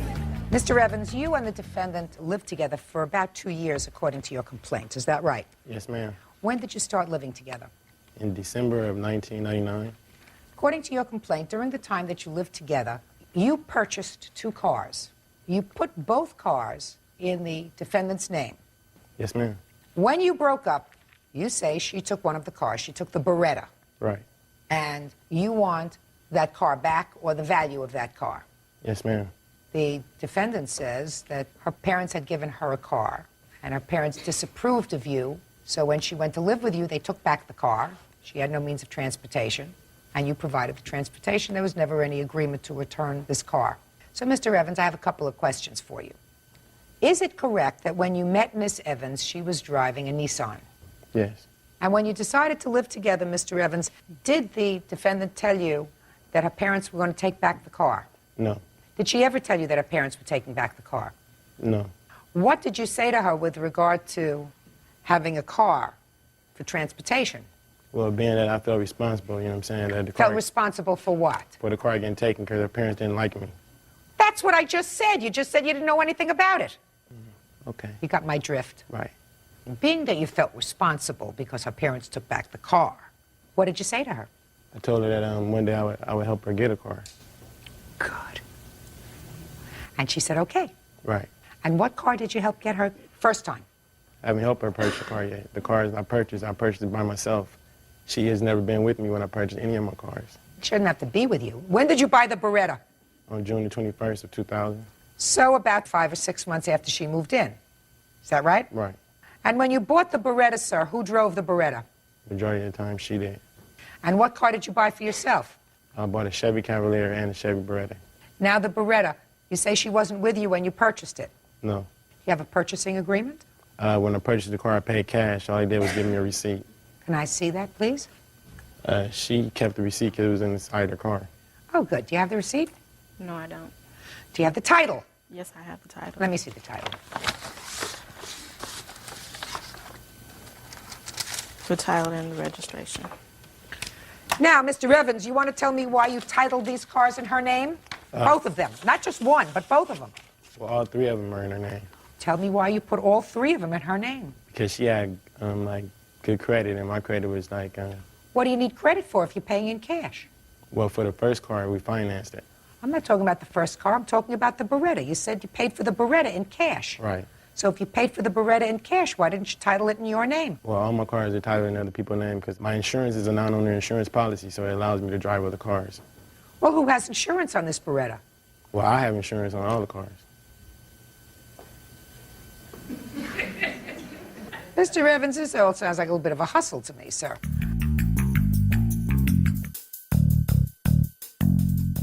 So, Mr. Evans, you say you put the car in her name first because she had better credit than you did. But 2 seconds before, you told me you paid cash for the car, so that has absolutely nothing to do with credit. So there was absolutely no reason to put the cars in her name, No, it wasn't. unless you were trying to avoid something. Well, avoiding paying higher insurance, if anything. So you were really fooling the insurance company. I wouldn't say fooling the insurance company. Well, you see, you got fooled yourself because she's got the Beretta. She could have the Cavalier, too. Pretty much so, yes. Darn right. She could go and pick up the Cavalier right out of your driveway.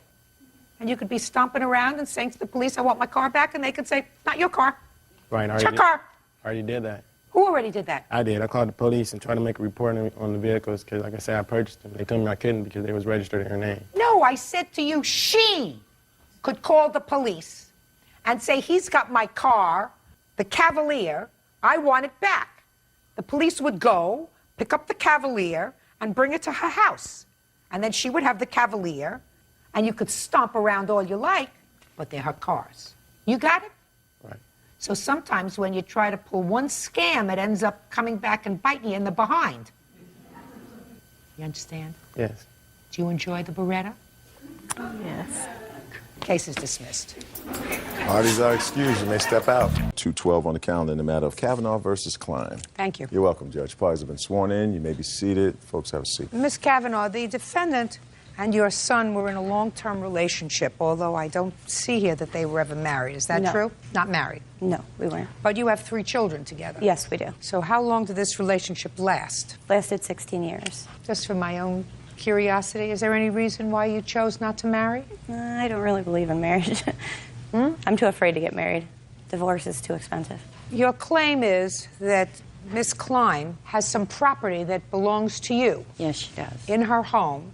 Yes. After, of course, your son left. You want it back. And you also claim that Miss Klein made false charges to the Child Protective Services Agency about you, causing you severe stress. Miss Klein says she did not make those calls to Child Protective Services. She knows who did.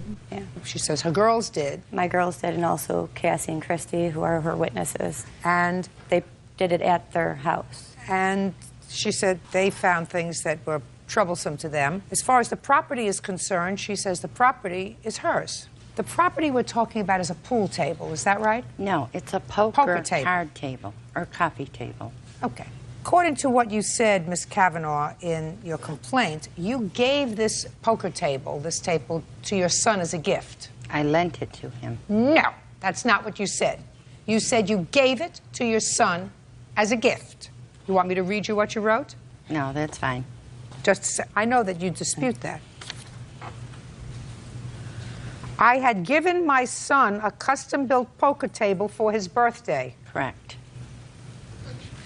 So let's deal with the poker table because that makes my life very easy. You have no interest whatsoever in the poker table. Okay. Got it? Once Yes. you give a gift, the gift is gone. And I don't see your son here.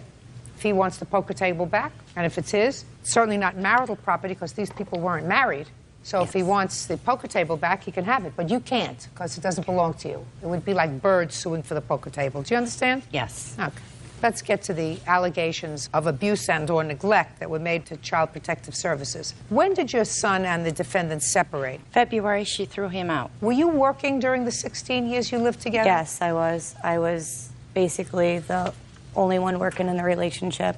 What were you doing? I managed 2 bowling centers. And who took care of the children? Anthony usually did, and Dorothy. What kind of work does Anthony do? He worked on cars on the side. No steady job? No. Why doesn't your son have a steady job? He did have a steady job. He worked at the garage. It was in his name. He did have a steady job. He had his own garage at 25. You mean for the 16 years that they lived together? Yes, ma'am. Did he file tax returns on that? No, he did not. Well, if he had his own business and if he was making money, then that's a very serious crime that he committed by not filing tax returns for 16 years. Here he's got his mother swearing under oath that he had his own business. He did on the side. Kavanaugh. He did on the side, yes. What do you mean on the side? On the side is something that you do when you have a full-time job elsewhere, True. Ms. Kavanaugh. True. On the side is not what you do when you have 3 children. That's true. I agree with that. Where is he? He's working right now. Doing what? He works for Twin City Transmission. What happened to his garage? It was closed down after Stephanie and him got into trouble and separated. Due to his alcohol and drug problem, he's on probation right now, and that's why he had to leave the home, because I did not want that around my kids. It took me a long time, but I was a victim of domestic violence until I got strong enough to do it on my own. Fine. Well, he's certainly not here supporting his mother. Or his children. What makes you think that the defendant called Child Protective Services? Because of the paperwork that I have and the statements that they made. I'd like to see it. Oh, okay.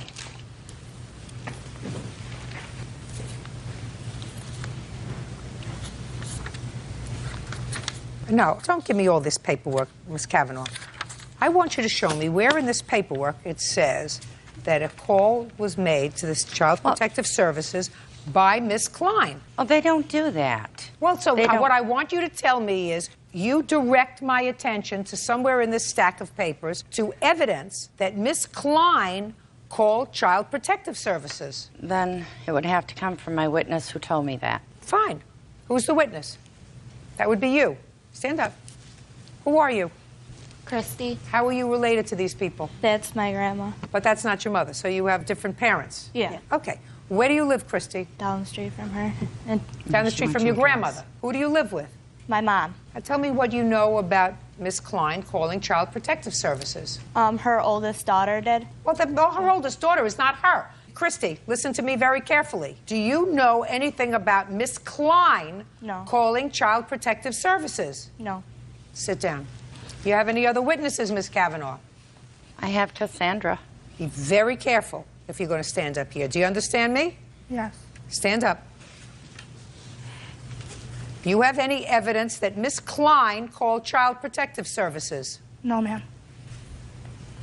That was being good and careful. Yes, Miss Kavanaugh. Okay, there's also a countersuit from Stephanie that I called. I haven't gotten to the countersuit yet. Okay.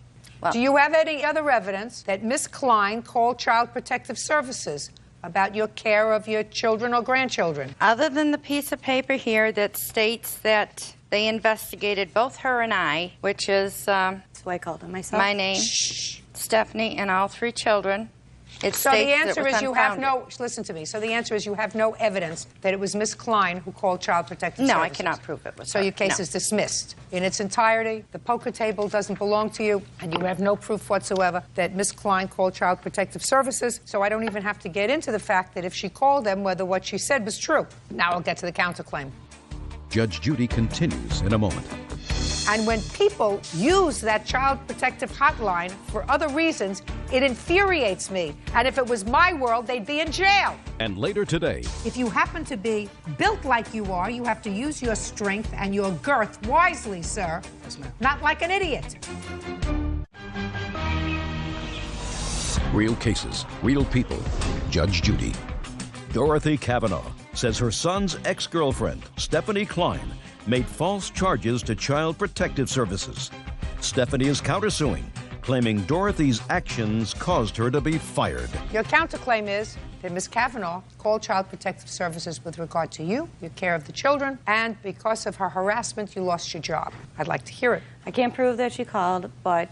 Then if you can't prove that she called, then you have no case. I'm not positive that she called. Kids were visited because of it, in which they stated that Dorothy... You can't tell me what they stated? Not necessary. I don't have to reach that threshold question because neither of you has any proof that the other was responsible for calling Child Protective Services. That's part of Let my me case. deal with Child Protective Services, these calls back and forth, whomever they came from. Calling Child Protective Services is like calling 911. You call 911 when there is some emergency, when you feel as if somebody is being threatened, when you feel as if somebody is being placed at risk. And I'm not saying that those things weren't the case with these allegations that were made by whomever they were made. But it should be a felony in every jurisdiction, a very serious crime, for people to use calls to Child Protective Services in order to either incite or resolve or for retaliation or for retribution about some other issue because they have limited enough resources at Child Protective Services to investigate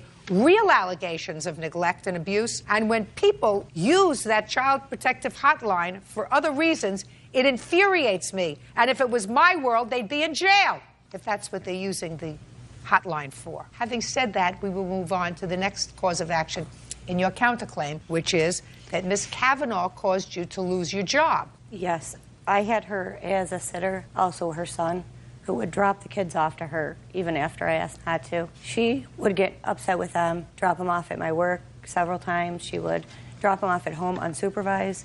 She'd have them sitting on the porch in the middle of winter. She once set Jordan on the porch in the middle of winter with just a towel on because she didn't want to shower with her 10-year-old grandson, and she was 11 going through puberty at the time, which is disgusting. Ms. Klein, listen to me. If what you're telling me is that because she wasn't a good babysitter, that caused you lots of stress, yes. Put your hand down.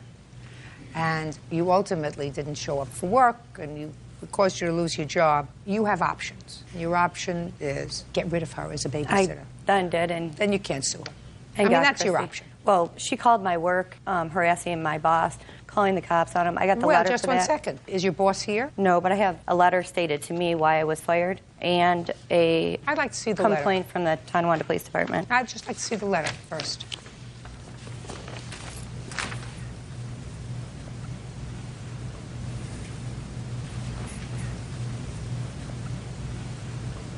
Okay. Can I see the report to the police department?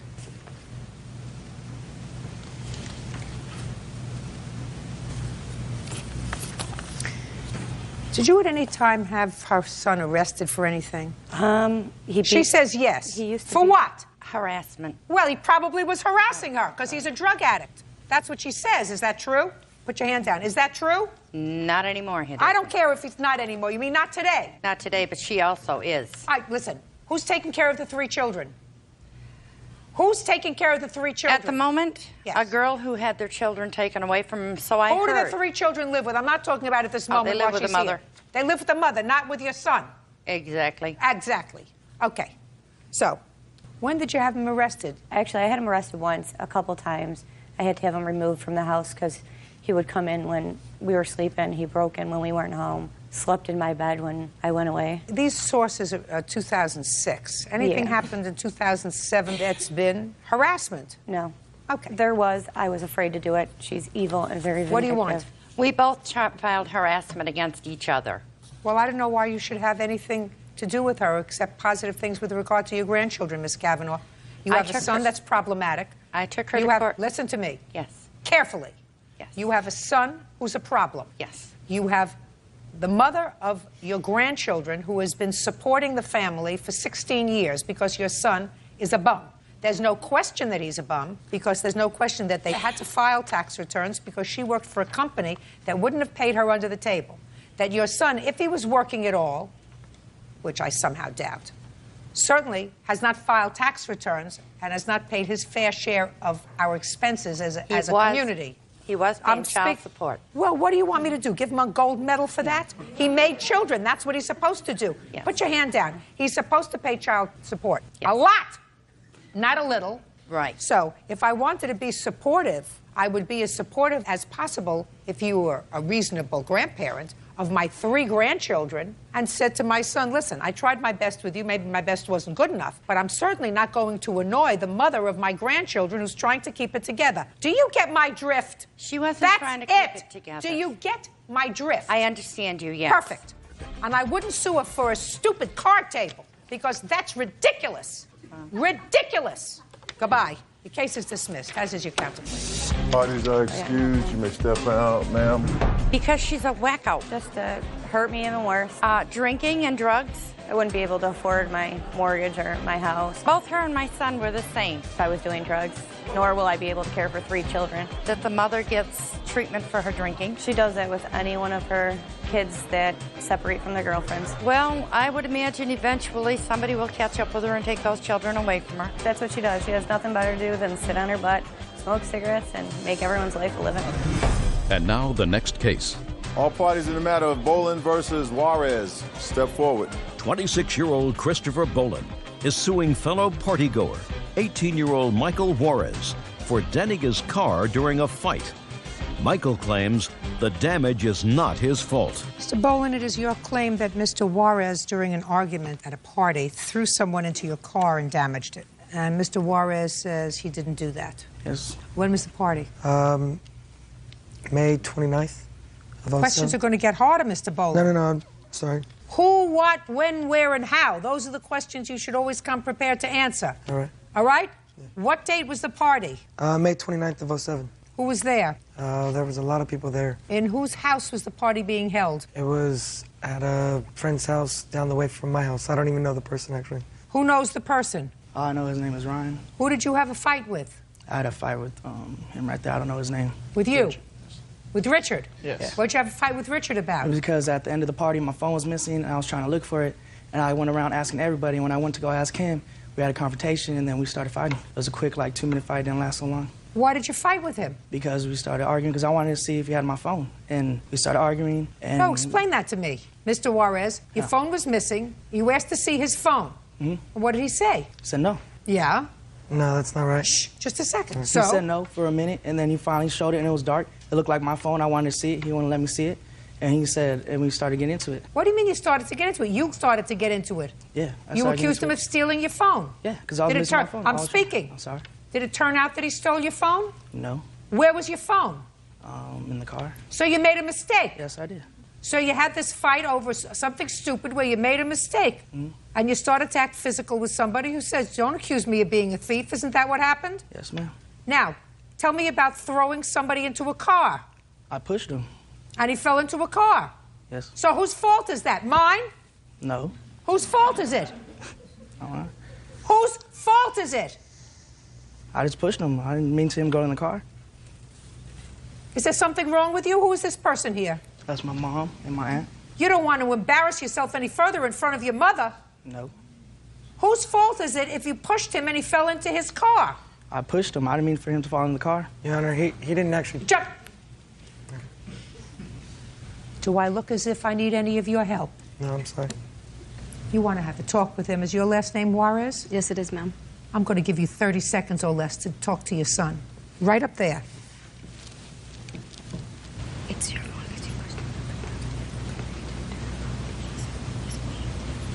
Mm-hmm. Now your mother's going to sit down. Yes. Whose fault is it, do you think, that his car got damaged? I pushed the man, but I don't think it's my fault because how big I am and how big he is, it'll take a lot of force for him to make a dent in the car. And if it made a dent, it would have gave injury to the man. And I'll be right here getting sued by him. That's why I feel it's not Whatever my it was, fault. it didn't work, Mrs. Juarez. Could I please see the pictures of your car? Yes, ma'am. How old are you? 18. What do you do? I'm a student, AVC. Stay there. Perhaps forever. Go for continuing education. You have an estimate? Yes, ma'am. What's the estimate? From Squirty's Auto Collision. What is the Oh, estimate? for Not from $995. whom? Who, what, when? Sorry, when? $995. Mr. Juarez, you did the wrong thing. You made a mistake. Mm-hmm. You accused somebody of being a thief. Mm-hmm. When they chose not to play along with you, you started an argument. Your argument resulted in this young man's car being damaged by you, because when you pushed him, the natural consequence of your pushing him was him falling into the car. Now, you didn't intend to damage the car. You intended to damage him. Unfortunately, the car got damaged. You're just lucky he didn't get damaged as well, because then I would have wiped up the floor with you. And so would the police department. If you happen to be built like you are, you have to use your strength and your girth wisely, sir. Yes, ma'am. Not like an idiot. Yes, ma'am. That's all. Judgment for the plaintiff in the amount of $995. That's all. Parties are excused. You're welcome, Judge. Parties have been sworn in. You may be seated. Ms. Hurst, according to what I've read in your complaint, you and the defendant met a little over a year ago through a dating service. Yes. And you started to date, and then the relationship cooled off a bit. Recently, during this past summer, you decided to rejuvenate the relationship, and you contacted the defendant and began a series of telephone communications that ultimately led to some casual dating. Yes. So far, is that correct? That's correct. And then there was an evening in July, September? When was it? September 13th. that something happened that you're going to tell me about, because it is your claim that he assaulted you and broke a piece of your property at an evening that was supposed to be a pleasant evening at his home. Mr. Burton said he did no such thing. So why don't you tell me how the evening started? September 13th, he was calling me. He was telling me, he called out throughout the day, saying, why don't you come on over, and I was hesitant. I said, okay. I waited later in the day, and then I told him, I said, you know what, okay, I'll come. How many times had you called her that day, sir? Your Honor, I only called her like one time, and she called me. I didn't call her. Okay, so you called him back and said what? About the 4th or 5th time he called, I finally said, okay, I'm going to go get some movies. I'm going to go get some, house wine. And then we had a nice dinner that day. What time did you get there? I would say about 5:30. And you drank wine? We both drank some wine, yes. Okay, go ahead. And then just out of nowhere, at the end of the dinner, he came out with some kind of game playing, saying, well, I did this and I did this through the relationship. I did this. What did he say? He put up all the financial, as far as dating, when a man is going to go ahead and take you out to eat and stuff, they go ahead and, they pay for the eating and all. So he was bringing all that up. And then when I started getting ready to say, well, I did this and I did that, he started covering my mouth, but in a joking manner, playing manner. And then it turned out to where he wanted to get some wine. Well, he didn't have any money, so he was gathering some receipts and the purchase that he had purchased a while back, whatever it was. And then he was asking for my bus pass. So then at that time, I told him no. I said, I don't want to, I'm not, you don't trust me. You don't trust me. That's what he's coming out saying. And I'm like, okay. I'm hoping that the conversation will end. Just out of nowhere, he comes out and he says, you got to go. Okay, so what happened? I left. I tried to pack up everything. He got mad when I was trying to get everything gathered up. I wasn't saying anything to him. I did say, do you have the rest of the money that you owe me so I can take the cab home? And then sure enough, he got madder and started pushing me, shoving me with his chest at me. And then as I was gathering everything, that's when he pushed me against the wall, and the wall cracked behind me in the dining room, yes.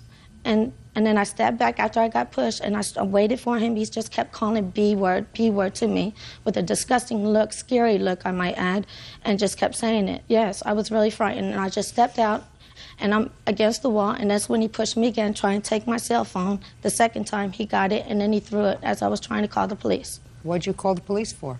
Because of the abuse that he was doing. He was pushing me and hurting me. He didn't have no right to put his hands on me at all. Okay, and I'm waiting for you. Let's hear. First of all, Your Honor, everything she just said, she's lying. Just tell me your version of the events, Mr. Burton. Your Honor, she called me on a Saturday. She said she was preparing a roast and a dinner. And I said, won't you bring everything over to my house, and then I'll finish preparing it, and then, we can have dinner over my house. So she came over my house, and I finished preparing the meal, and then she asked me to pour her a glass of wine. I poured her a glass of wine. Then all of a sudden, she started acting funny because I think she takes sight meds or something, because you can't drink on sight meds. But anyway, Your Honor, she just started talking, ramming on the top of her head, just started acting crazy. Like what? I mean, started talking. She didn't make no sense whatsoever. Like, you a punk, you this, you ain't a man, you this and you that. And she kept talking loud. It was 9:30, 10 o'clock, and I told her, stop talking loud in my house because you disturbing my neighbors. And she kept talking loud, and then I walked over to her and put my hand over her mouth. This is the physical abuse she was saying. So I said, maybe if I just walk away from her, maybe she'll stop. And so I went into the restroom, Your Honor, and I went in the restroom and used the restroom and washed my hand. I heard a scream. And so I came back out, and Your Honor, she told me, I said, what are you screaming for? She told me she had saw a leprechaun run through the living room. I went over there, I said, you got to go. So she went over there and got her stuff, and she kept saying, hit me, hit me. She was doing that, hit me, hit me, hit me. Hit me, hit me, hit me. I didn't know what was going on, Your Honor. I thought she was finna turn into a chicken or something. Then she started yelling rape. And I ran to my bedroom and got my shoes. I said, you got to go. You got to get out of my house. And she started yelling rape outside, so I grabbed the cell phone and I threw it in the bushes. Because, I'm not finna get set up for something I didn't do. And you say in your answer, sir, that you called her on the cell phone the next day. Okay. After I had got her out of my house, she called me about 5 minutes later from a payphone. She said, Clint, she said, I can't find my cell phone. I need a way home. Could you please help me get a way home and help me find my cell phone? Your Honor, I watch cops. You know, I know there's no way that she was going to get me outside. I know the cops was already outside. So what I did, I cut off all my lights and everything and went to bed. When I went to bed, next thing you know, the cops was outside my window, bright light, banging on the door. The next day, So you didn't answer the door? Huh? No, I never answered the door because she wasn't finna set me up for somebody to do. So, Your Honor, the next day I put *67. That's blocking the number out, and called her cell phone, and she answered the cell phone. So that let me know that she found the cell phone. Not only this, Your Honor, this young lady is on at least three or four chat lines and the internet. This lady is looking for victims on the chat lines and the internet to sue. Gosh. She done told me about at least 3 lawsuits she done had. Okay. Now, Ms. Hurst, you called the police? I did call the police after Did you trying. file a report? Yes, I did. Can I see a copy of the report? It's all the lies she done told. Did I let you speak? Was I polite to you? Yes, you were. Judge Judy continues in a moment. I don't understand. How can I make a call her on that cell phone if it's in pieces like that? Do I look like a telephone technician to you? And later today, I guarantee you that when you're working from 10 to 6, he's fooling around. Guaranteed! And just like he made a fool out of her, he's gonna make a fool out of you. real cases, real people. Judge Judy. Christine Hurst says ex-boyfriend Clinton Burton Jr. assaulted her and destroyed her cell phone. Clinton says Christine is a con artist. Miss Hurst, police note the presence of alcohol when they saw you. I let them know that we were drinking 2 to 3 glasses of house wine that I had brought over to his house. It was about 10 glasses. No, it wasn't. Okay. How many bottles of wine did she bring over? She brought She bought a big jug of St. Carlos wine, and the whole jug was finished. Okay. You drank a lot that evening. No, we didn't. We drank 2 or 3, and as the police report says, I was very calm. You got to be calm and lie. No, you're doing a lot of lying. What kind of work do you do, Ms. Hurst? I don't. Customer service, cashiering. She worked for the devil. Mr. Burton, you don't want to lose this case. So far, you're not losing. You want to lose? No, ma'am. Then you have to not speak to her again. Do you understand? Yes, ma'am. Now, do you get any sort of Social Security? I don't get any of that, no. Are you currently under the care of a psychiatrist? No. Do you currently take any medication? No. Okay. Mr. Burton, the police indicated that they found the cell phone that you had thrown out of your house. Yes. And they found it, and it was, in fact, broken. Is that the cell phone? Yes, it is. Can I see it, please? Sure.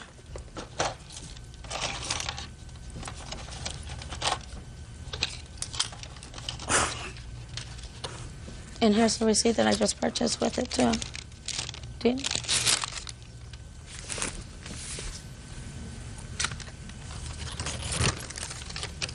Can I say something, Your Honor? Yes, sir. Okay, if that cell phone in pieces like that, how did I star 67 her number and made a phone call and she picked it up? Mr. Burton, if it's that broken? Mr. Burton, listen to me, sir. Clearly, I mean, if I were to recap this evening, you both were probably feeling pretty fine because you'd both had a little bit to drink. She may have had a worse reaction to the alcohol than you. I don't know that. I don't know that. I don't think that you injured her because she refused any medical treatment, and the police really don't indicate that there were any injuries other than a little scratch under her nose that I don't know how she got because, according to her, you just pushed her. But you do acknowledge, Mr. Burton, that you took her cell phone and threw it. And the police, in their report, indicate that they found the cell phone in pieces. Do you understand? Yes, I understand. Okay, so you have to pay for the cell phone. The cell phone was $180. But what I'm saying, I don't understand. How can I make a call her on that cell phone if it's in pieces like that? She done broke it the rest of the way. Can I ask you a question, Mr. Burton? Yes, ask me a question. Do I look like a telephone technician to you? How do I I don't know. How the heck do I know how you made a phone call to her? The police said the cell phone was broken.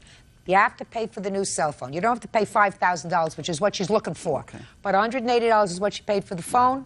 $180 is what you're going to pay her. Judgment for the plaintiff, $180. Don't drink if you can't hold your liquor, Miss Hurst. No, that's all. That's it. Why is that excused? You may step out. Ever drink. Crazy lady.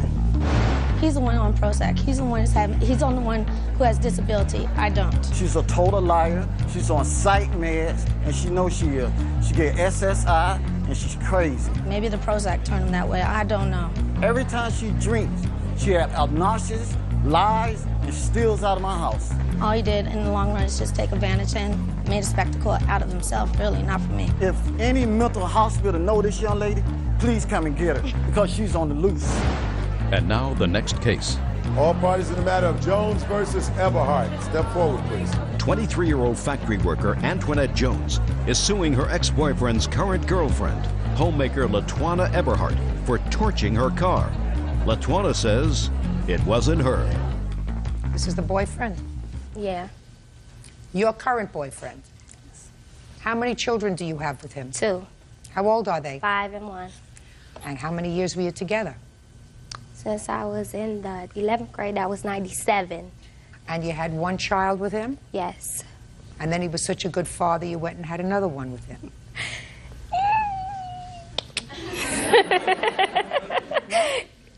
I guess so, yes. Do you? Nah. Even you had a laugh when I said that, right? Yes. Does he have a job? Not at this, well, at this moment, yes, he should have one. What is his regular occupation? Construction. So he works on and off? Yes. And how much does he give you every week for the support of your 2 children? Nothing. A big, fat... 0. Miss Eberhardt. Yes. How long has Sir Lancelot been your boyfriend? Well, it's be 2 years. We've been off and on since '96. Off and on, so that you were off and on together. But didn't know about it, I assume. That's correct. Did you know he had 2 children when you were on and off with him? I knew about 1. I just wanted to get a little background because I read your case, and your case says that the defendant torched your car and destroyed it. She says she didn't do it. When was your car torched? On May 18th. And what makes you think that the defendant did it? Because we had confrontation between each other the same night. What kind of confrontation? We went to a formal friend party. I don't understand why he invited both of us. Why this other friend invited both of you? Yeah. What, because he's stupid? So I didn't know she was coming. I guess she didn't know I was coming. Till I goes into the bathroom. She decides she gonna come too into the bathroom. So I told the friend, if she does come. So you had a confrontation at this. So there's a little pushing and shoving, according to what I read. No, we had no words. We just bumped shoulders. Bump shoulders? Right. Fine. And that's what makes you think that she torched your car? No, she had a little liquor, little friends, and a little courage. Let me put it to you this way, Miss Jones. Do you have any proof that she torched your car? Only Jason's mother notarized statement. That's all I do have. I don't read statements. I know, but she had to stay home. It has details telling that Tawana smelled like gasoline. Smelling from gasoline is some evidence, but even smelling from gasoline doesn't prove that you torched your car. I mean, we had confrontation before then. We face to face, almost fist fighting. So she didn't like me from the get-go. So it was an easy alibi for her to You don't want me to start on you, do you? You don't want me to start on you, do you? You know how he cheated on her and he's got 2 children with her? Yeah. Do you work? Yes. What kind of work do you do? I work at dry cleaners. You work 5 days a week? Yes. Why do you have to think about that? If I said to somebody, do you work 5 days a week, they wouldn't have to think about it. Do you work 5 days a week? 5 days a week. Okay. You work 9 to 5? 10 to 6. And you live with Sir Lancelot? Yes. Who is employed on and off in construction, is that right? Yes. I guarantee you that when you're working from 10 to 6, he's fooling around. Guaranteed.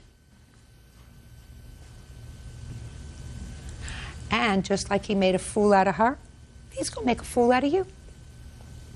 And in a year or 2 or 3, you're going to be standing in a similar situation that she's standing in now. I don't know whether you torched her car or not. She doesn't have any proof that you torched her car, but I'm telling this to the two of you. The only thing that makes you look more foolish than devoting the best years of your life to a loser who doesn't pay child support, who cheats on you, who doesn't work regularly, is to be angry at each other. What are you angry at each other for? It's stupid. It's stupid. He's the bad guy. You're just, both of you are just dumb. Hang around him. Don't you understand that a man who fathers 2 children who he doesn't support is a loser? But he does loser. Support his children. Loser. Really? How Tell much her did he when the send? last time he seen his kids. I don't care when he saw them. Last time he took care of them. When was the last time he sent them money? He doesn't send them money, but he buys them things. He doesn't send money to her. Just a second. Just a second. That's what he's supposed to do. Send money to the custodian of his children so that she can pay rent, food, insurance, medical care, shoes. Do you understand? That's what he's supposed to do. He's not supposed to buy Pampers and soy milk and say, I support my children. That's bull. Do you understand? Listen, Miss Jones, you don't have the case because you don't have any proof that you torched your car. So I have to dismiss your case. But forget about being mad at each other. That's the one. I'm not mad at her. Good. Perfect. Mad at Happy him. to hear. Not mad at Happy to her. hear that you're all happy with each other. Goodbye. Under the matter of Whitinger versus Povis. Thank you. You're welcome, Judge Parties have been sworn in, Your Honor. You may be seated. So have a seat. Miss Whitinger, this is your mother. And you were in an automobile accident when you were a child. Yes. There was a settlement of that claim. And when you turned 18, you expected to start to receive yearly or quarterly installments on that settlement. And it is your claim that your mother kept half of one of the checks. Yes. And you want that money back. Right. When was the accident, Miss Povis? December 29th of 1989. And you acknowledge that you kept half the check. Yes. How much was half the check? $3,070. And you say that you kept half of it because the check was written in both your names and you're entitled to half of it. Yes. Okay. Describe the accident to me that occurred in 1989. I was not in the car. My roommate was driving the car, lost control of the car. Your roommate? Yes. Male or female? Female. So you allowed your daughter, who was how old? 4. To ride in the car with your roommate? Yes. Who lost control of the car, so the accident was your roommate's fault? Correct. Whose car was it? It was her car. And where was your daughter sitting in the car? In the passenger seat. In the front? Yes. Was she in a car seat? No, she was not. She was actually reclined back in the car seat, but it had a seatbelt on. And then when the impact happened, she dove underneath the seatbelt. And? She knocked her 4 front teeth out that had been previously knocked out, so it was actually 4 fake teeth in the front that she knocked the bridge out. She had a concussion on her forehead, and she bit through her bottom of her chin and fractured her jaw. So she was incapacitated for a while? Yes, I don't remember And how it was long. the roommate's fault? Correct. And what was the settlement that you agreed to? In lieu of taking a $20,000 settlement at the time, I opted to set up a structured settlement because it would pay more money because I guess they invest it. So therefore, I set up payments for 4 years starting last year. So the first payment came last year for $61.40, and then another payment came this year, and then there's 2 more payments of that, and then the final payment of $10,000 in the year 2010. So about $35,000. Correct. Good. Now, that's in addition to all of the expenses, to all the medical expenses that she had. Is that right? Those were paid? She did not have medical insurance on her car insurance, so they only pay it with the final payment of the settlement. So who paid the medical payments? I paid them. Let me see. Here's some bills, and then... Not the bills. I want to see the payments. Oh. I want to see the payments. I don't have the payment receipts. So then you didn't pay them? I did pay them. Show me. Show me a paid bill. Do you have the paid bills? Are any of those bills marked paid? No. Take them back. I'm not interested in them. So you don't have a paid bill for any of the bills from 1989, and you don't have any canceled checks. Is that right? So what you're telling me is in 2010, when your daughter gets her final payment, you're going to pay the doctors from 1989. Is that what you're telling me? No. I've already paid the doctors. You've already paid the doctors, and you don't have one paid bill. It was from back 1989. You get a paid bill when you paid the doctor. It was also a settlement for the time that I had taken off work to care Just a second. Let's get to it, Miss Povis. First to the bills. I'm trying to see how you justify keeping half of this money. Not for the bills, because you didn't pay the bills. You stiffed the doctors. And the other thing that you say is you stayed home from work to take care of her? Yes. Who was the one who let her drive with the roommate without a car seat? She wasn't required by law to have a car seat at that state. Did you think it was wise for her to be in the front seat of a car? A 4-year-old? I mean, just because it's not the law, you're not responsible to do the right thing as her mother, to make sure she's sitting in the back seat in a car seat, well strapped in? Yes. Can I see a copy of the check, please? Yes.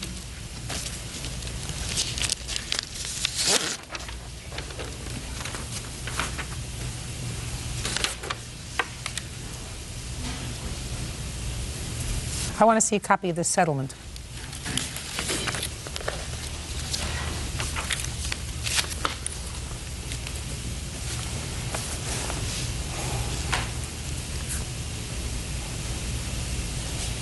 This is a very poorly written settlement. It's surprising to me. But your name at that point was Shuck? Correct. And you signed as parent and natural guardian of Angela. You signed on her behalf. Okay. Is that right? I signed the document, yes. On her behalf. That's what it says. As parent and natural guardian of Angela, a minor. Okay. I believe you. That's what they gave me to sign. So you understood that you were signing on her behalf as her parent. Because she was a minor, she could not enter into an agreement. So now you can explain to me why you're entitled to any of this money. Well, one, it was for reimbursement of my expenses, like I said. You didn't pay any expenses. I did pay expenses. I don't believe you. I believe you stiffed the doctors. I've never stiffed anyone in my entire life. Show me. Show me one paid bill, I'll believe you. One paid bill. I did not bring any of my cancer receipts. Today is the day. Today's court. Okay. Angela Whitinger says her mother, Deborah Povis, stole her settlement check from an accident when she was 4 years old. Angela claims her mother is trying to cash in on her injuries. So anybody can have bills. The paid bills show that you've paid the bills. Then I would consider them. And the checks were to be made out to both of us to compensate for both of us according to that judgment up there. The checks are to be made out to Angela Whitinger and, at that time, Deborah Yes, it says that they're going to be made out to both of you. So I want you to explain to me why you're entitled to any of this money. She was the one that was injured. She was injured, yes. I also took time off work. I was off work, I know, for at least 2 weeks. Show me that you took 2 weeks off from work. This is in 1989, 90. What were you doing in 1989? I was a bill collector. For whom? Central Hardware. Central Hardware where? In Bridgeton, Missouri. Is that where you still live? I live in the same vicinity, yes. Good. So why didn't you call them up and say, I need your payroll records so to show that I took 2 weeks off from work to take care of my daughter? Exist. What? They no longer exist. Central Hardware is no longer in existence. Let's say you were working for Central Hardware and making $200 a week in 1989, maybe. That's $400. That's not $3,000. You aren't making $1,500 a week, were you? No. And you think you're entitled to half of all of this money, right? Correct. You're not. You're not. You signed this stipulation of settlement on behalf of your daughter. That money belongs to her. Period. End of discussion. Then why would my name be on the check? Because that's the way this judge signed the order. It's muddled. But just because you bear the title of mother doesn't mean you're entitled to any money. That doesn't sound fair, does it? That doesn't sound reasonable to you, does it? Just because you are her mother doesn't mean that you're entitled to profit from her injury, especially when you are profiting from her injury. If what you want is half of $34,000, you are profiting from her injury. I had medical expenses that exceeded over $4,000. And I'm going to tell you something, madam. You may have medical expenses that exceeded almost $4,000. I don't believe you paid them. And if you can produce paid bills from any of these doctors, you have the right to reschedule this case. But today was your day to come into court with proof. And you came to court with no proof. You came to court with bills that were still unpaid according to the bills. Because on the bottom, I can guarantee you, it says, please remit, right? Correct. Please remit means that there's still money owed. So, if I'm wrong, produce a paid bill from half of those people. But if you can't, then how can you justify taking half of your daughter's money? The same thing I just told you about the $4,000. I've only taken Listen, let's say a month from now you can produce bills for me for $4,000. Correct.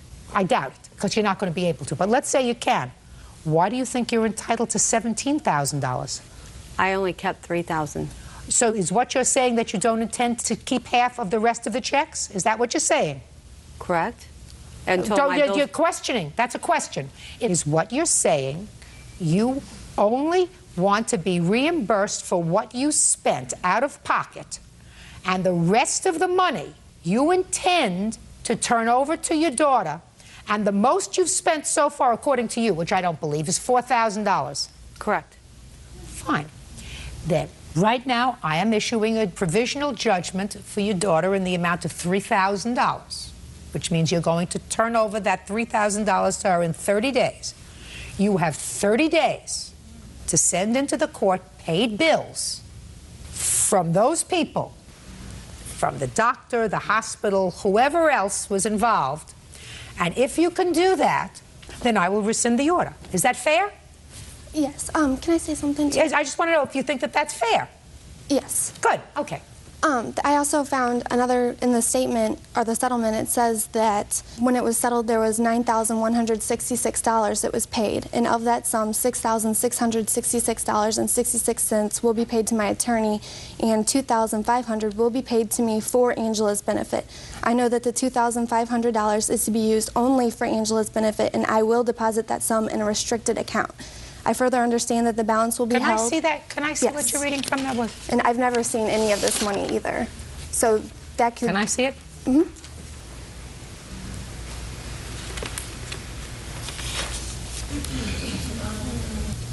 Okay. This you didn't give me.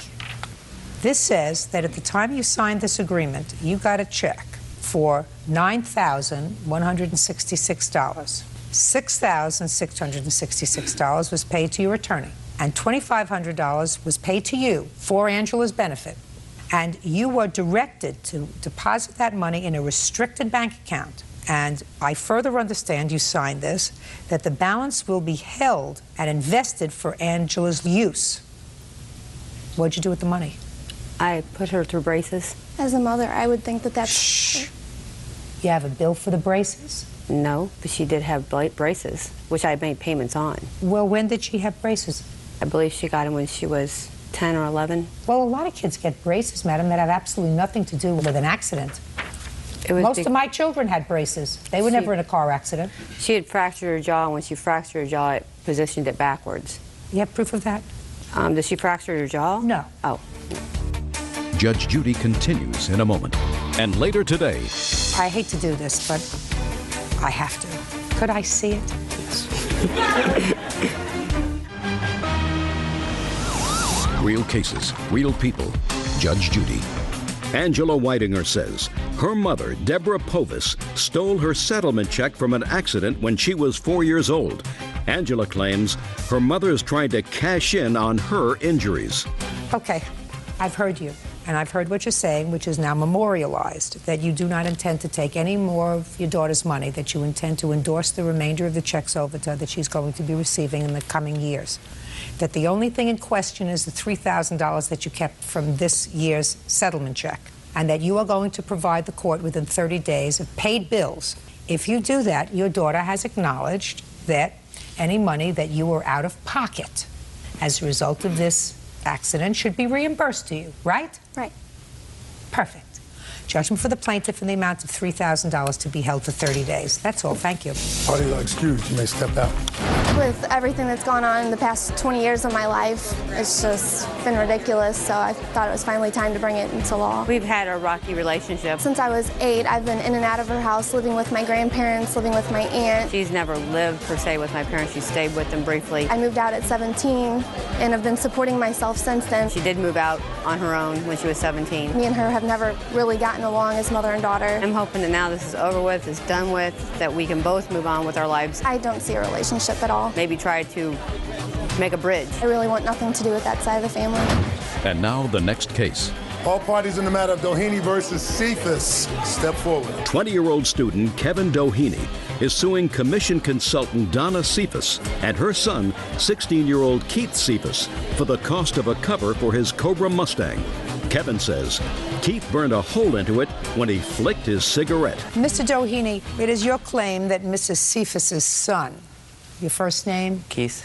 Keith, was smoking and was careless, burned a hole in your car cover, and I assume that that is the car cover in there. Correct. And it's a small hole, is that right? A cigarette hole.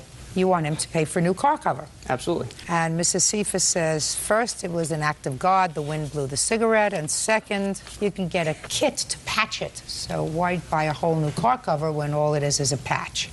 Correct. I know, I hate to do this, but I have to. Could I see it? Yes.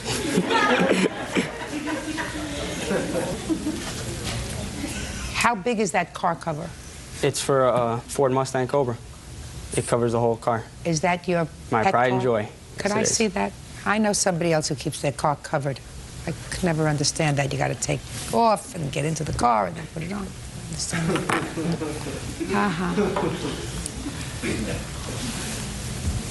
Had you just purchased this? Yes, ma'am, I did. A month prior. Can I see the bill, please? Okay. And he's a friend of yours, is that right? Yeah, I tutored him in school. Okay. And I would help him out, work on his car and stuff like that. Mm-hmm. It's the $169.95. Okay. Ta-da! Say something. Tell me what happened. Okay. Well, what happened was I was standing outside. I just finished a cigarette and I went to go flick it. I flicked it like that way. His car was over here, and the wind took the cigarette like literally over my head and landed on the car cover. And then I seen it land on the car cover, so I flicked it off. And then I didn't realize it was going to make a burn hole in it. And then next day, while I was in school, he calls me and tells me that I burned a hole in his car cover. So? And he wanted me to buy him a new car cover. So? I told him that I had a patch kit and I would come look at the hole to see how bad it was. He doesn't want it patched. He wants it the way it was before you flicked your cigarette. Do you have anything you want to say, Mrs. Cephas? Well, yeah, I mean, I understand that, you know, he did burn the hole, but, I mean, it's not like he literally went up and burned the hole. I mean, he flicked the cigarette, you know, the wind He was careless. took it.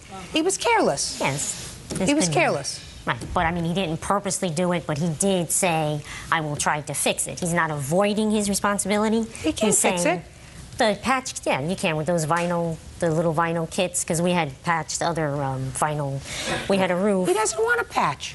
I understand, but I really don't feel as though we should have to pay for a brand new one if it can be fixed. He didn't even try. He just out and out said, no, I want a brand new one. You could fix it. You could take it yourself. Well, I don't want a cover.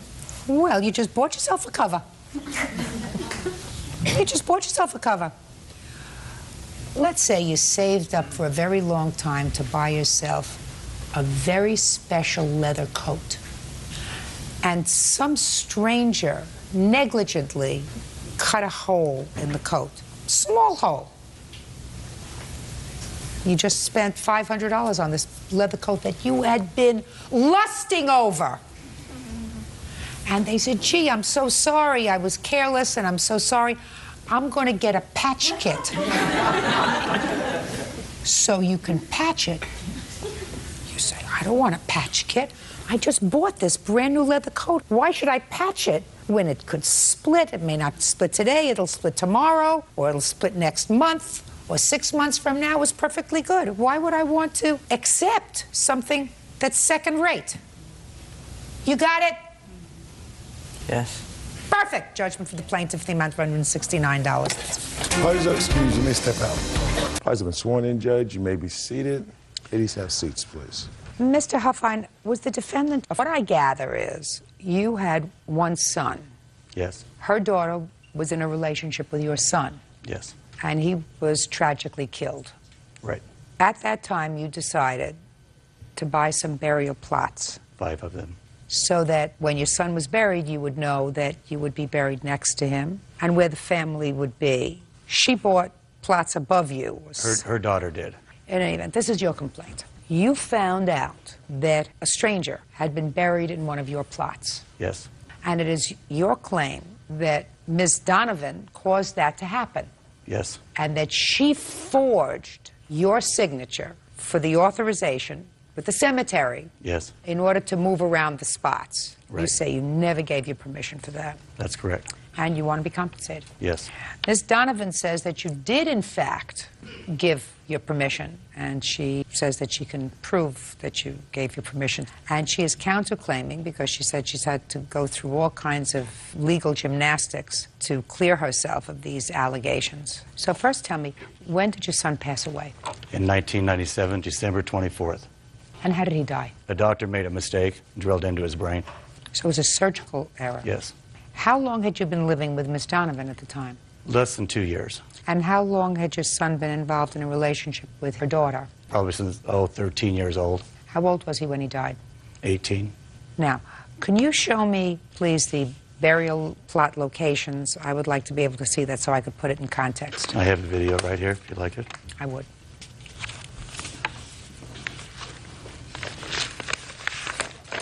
Can you hold that a second, please? Mr. Huffine, can you walk up to the monitor, please? Yes. And I'd like you to sort of point out with me to your figure as it's being explained to me. All righty. Okay. This one here is my parents. They're located in the upper cemetery.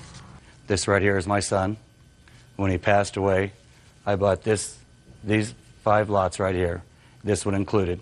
I bought these 2 for me and whoever I was married to, and my ex-wife and whoever she was married to at the time. And the son was in the middle. Okay, thank you. Mm-hmm. So you bought your sons, one for you, one for your wife, should you remarry, one for your former wife, and her mate. Yes, I did. So that you would all be together. Now, where did the defendant's daughter buy their plot? She bought the one in front of my son. Excuse me? One, just a second. One plot or 2? Just one. In front of his? Right. Okay, go ahead. And on May 3rd, I got a call from my ex-wife, and she said, I'm at the cemetery. And she said, it scared me to death. Someone was in your plot, my plot that I bought. And I said, no, I think you're mistaking. And she says, no, I'm not. So I called Jerry, and I said, you didn't do anything with these plots, did you? And she goes, no, I didn't. So I went down the cemetery, and I seen that Anthony David was buried in one of my plots. So I went up to the... Was it the one right next to your son or No, one over? it was the end. So I went up to the main office there at the cemetery, and they gave me a letter that Jerry had wrote and forged and switched plots on me. Can I see a copy of that Yes. letter, please? And here's one from the notary if you'd like to look at that too, saying that he did not do that. I'd like to see both.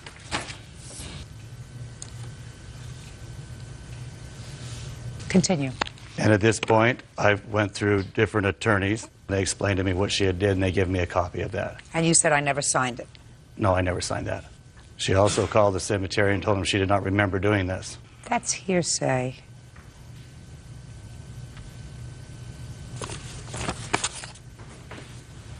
Yes, I'll hear you. I thought it would make it easier. I do have copies from the cemetery of the plots. That would make it easier for you. I'd like to see them, please.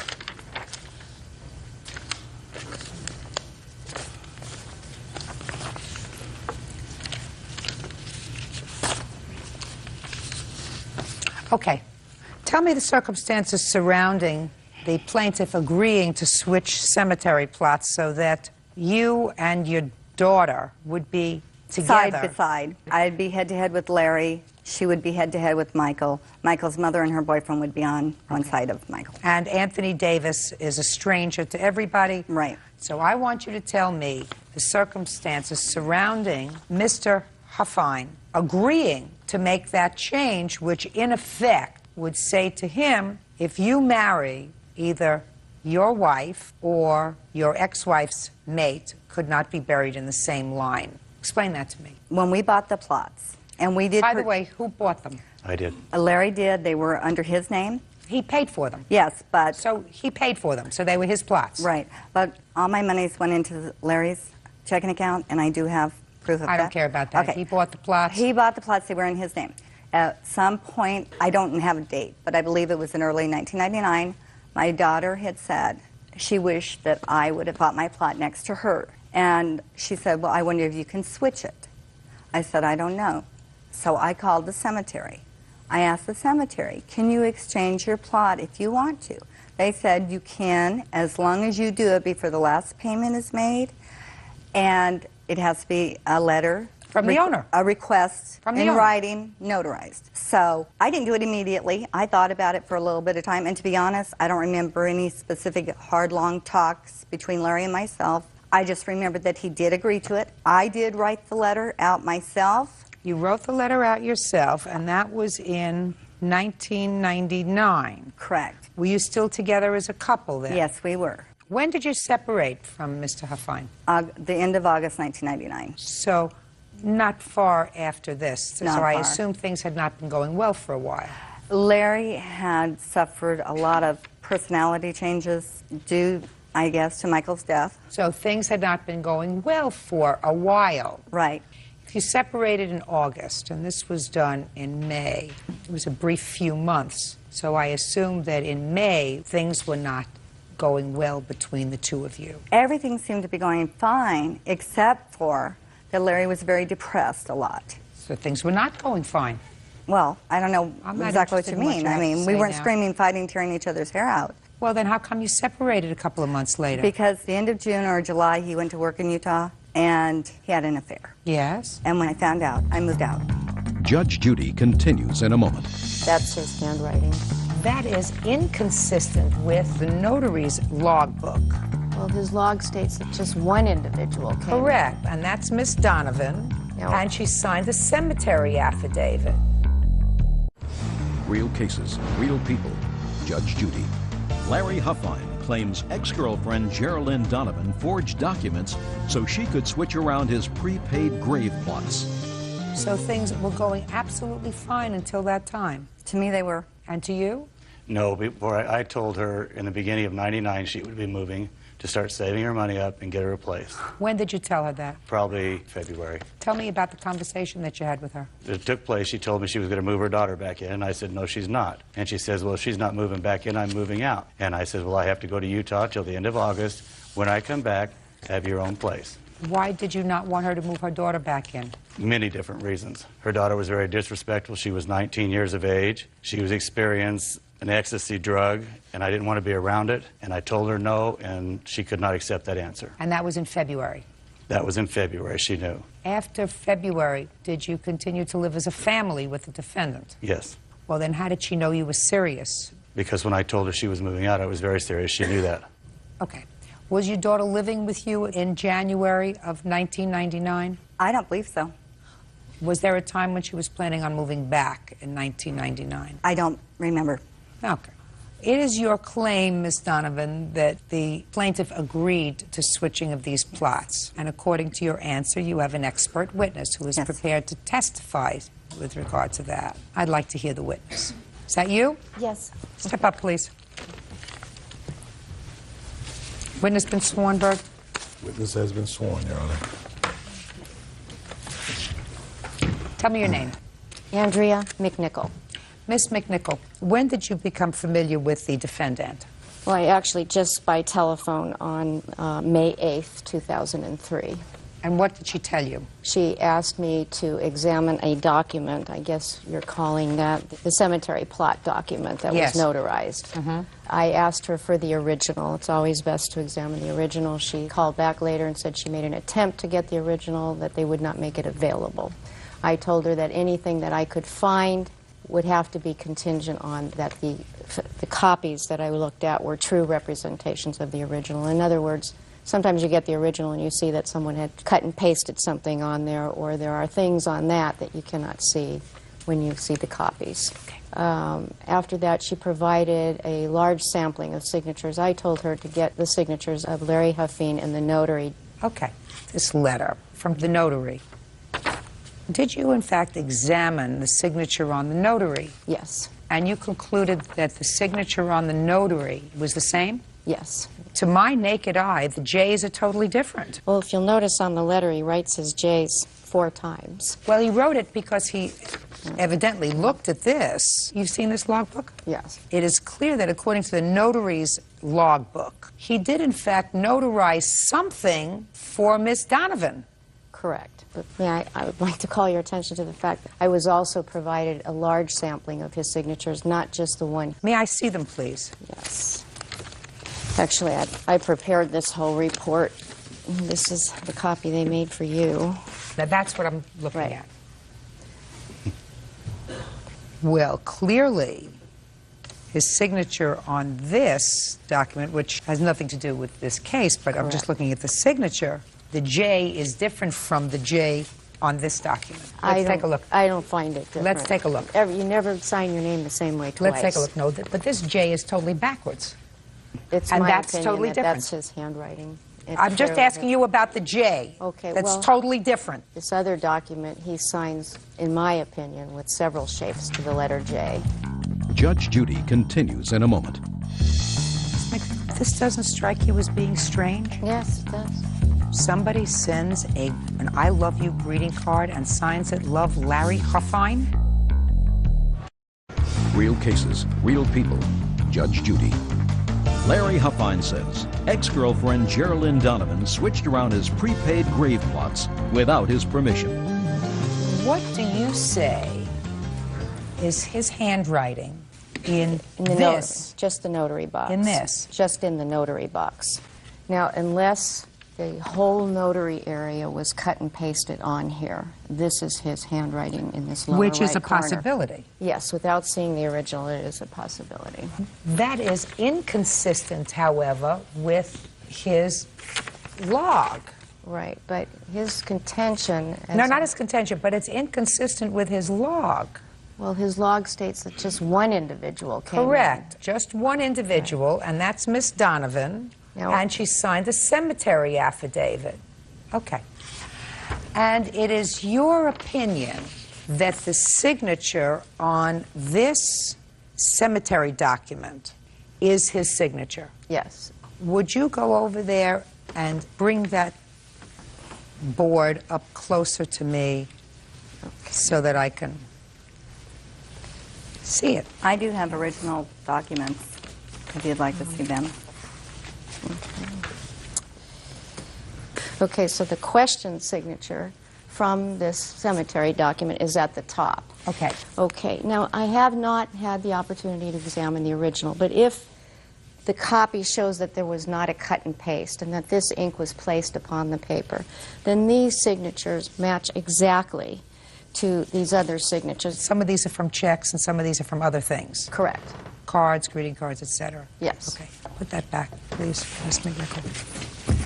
I'd like you up here, please.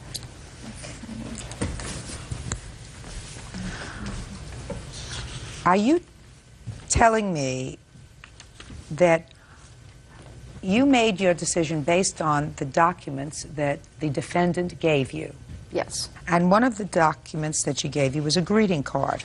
I have it here, Hallmark greeting card. I'd like to see the original. Bird, would you hand me the original, please? I think that's all of them. There's several originals. I just want to look at the greeting card. A little strange with a love and a full name. Isn't it? There's a... This is the one. Ms. McNichol, this doesn't strike you as being strange? Yes, it does. Somebody sends an I love you greeting card and signs it, Love, Larry Huffine? And the He date. signed every card he ever gave me. Everything she gave me Full, was like Larry D. Huffine, Larry Huffine, always. And it is strange. 3700, Love, Larry Huffine. I can only go on what's presented to me. I understand. Thank you very much. Okay. Good. Now I will hear from your daughter. She's been dying to say something. I'm going to hear from you. Your Honor, you have a letter right in front of you from the cemetery saying that the document is an original document. No, and it's not an original. I don't have an original. It's a true It is a corporate. true... I do not have an original. The city of Las Vegas will not release it. I do not have an original, No, and neither, listen to me, and neither did your forensic expert have an original. Now, your forensic expert could have seen the original, but your forensic expert does not have the original. No, that's not what I'm referring to, ma'am. Fine. I'm referring to you have a letter before you. I understand what you told me, that some clerk said that this is a copy of the original. I understand what you're saying to me. You're not going to be able to change that your forensic expert did not have the original. I have to make a judgment, and my judgment is based on several things. I believe, Ms. McNichol, that you are a qualified expert in the field of forensics. I believe that you were quite honest with me when you said that you did not have the original, and that perhaps, had you had the original, your judgment would have been different. Without having the original, you believe the copy of the document that I have is Larry Huffines' signature. I disagree with you. I have to ask myself why someone who had so carefully planned for the death of his entire family would have permitted a scenario where a stranger could be buried next to him. That's one thing.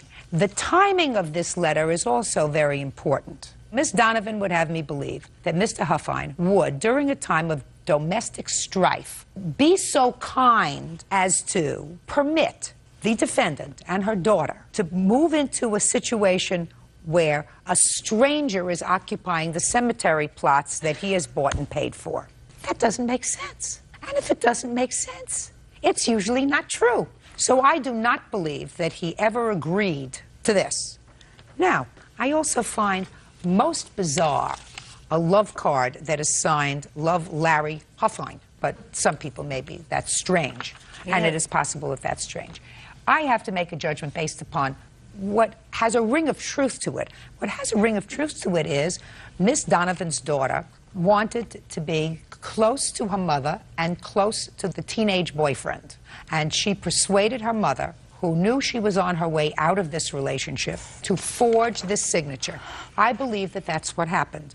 And since I'm the final arbiter, because that's where you've put this case, your counterclaim, Miss Donovan, for damages due to defamation of character and slander are dismissed, and I am awarding Mr. Huffine the $5,000 that he has requested, which is the maximum possible allowance that this court can grant him, although I don't know how he can ever rectify the situation that has occurred with the cemetery plot.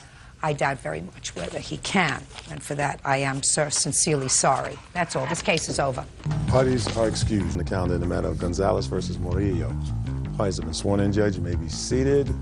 Have a seat. Ms. Gonzalez, you are employed as a paralegal for a law firm, and it is your claim that the defendant, who is a client of that firm, assaulted you. You want to be compensated. Mr. Murillo says that he did not assault you, that he was a client who was not only dissatisfied, but was really given short shrift by your firm.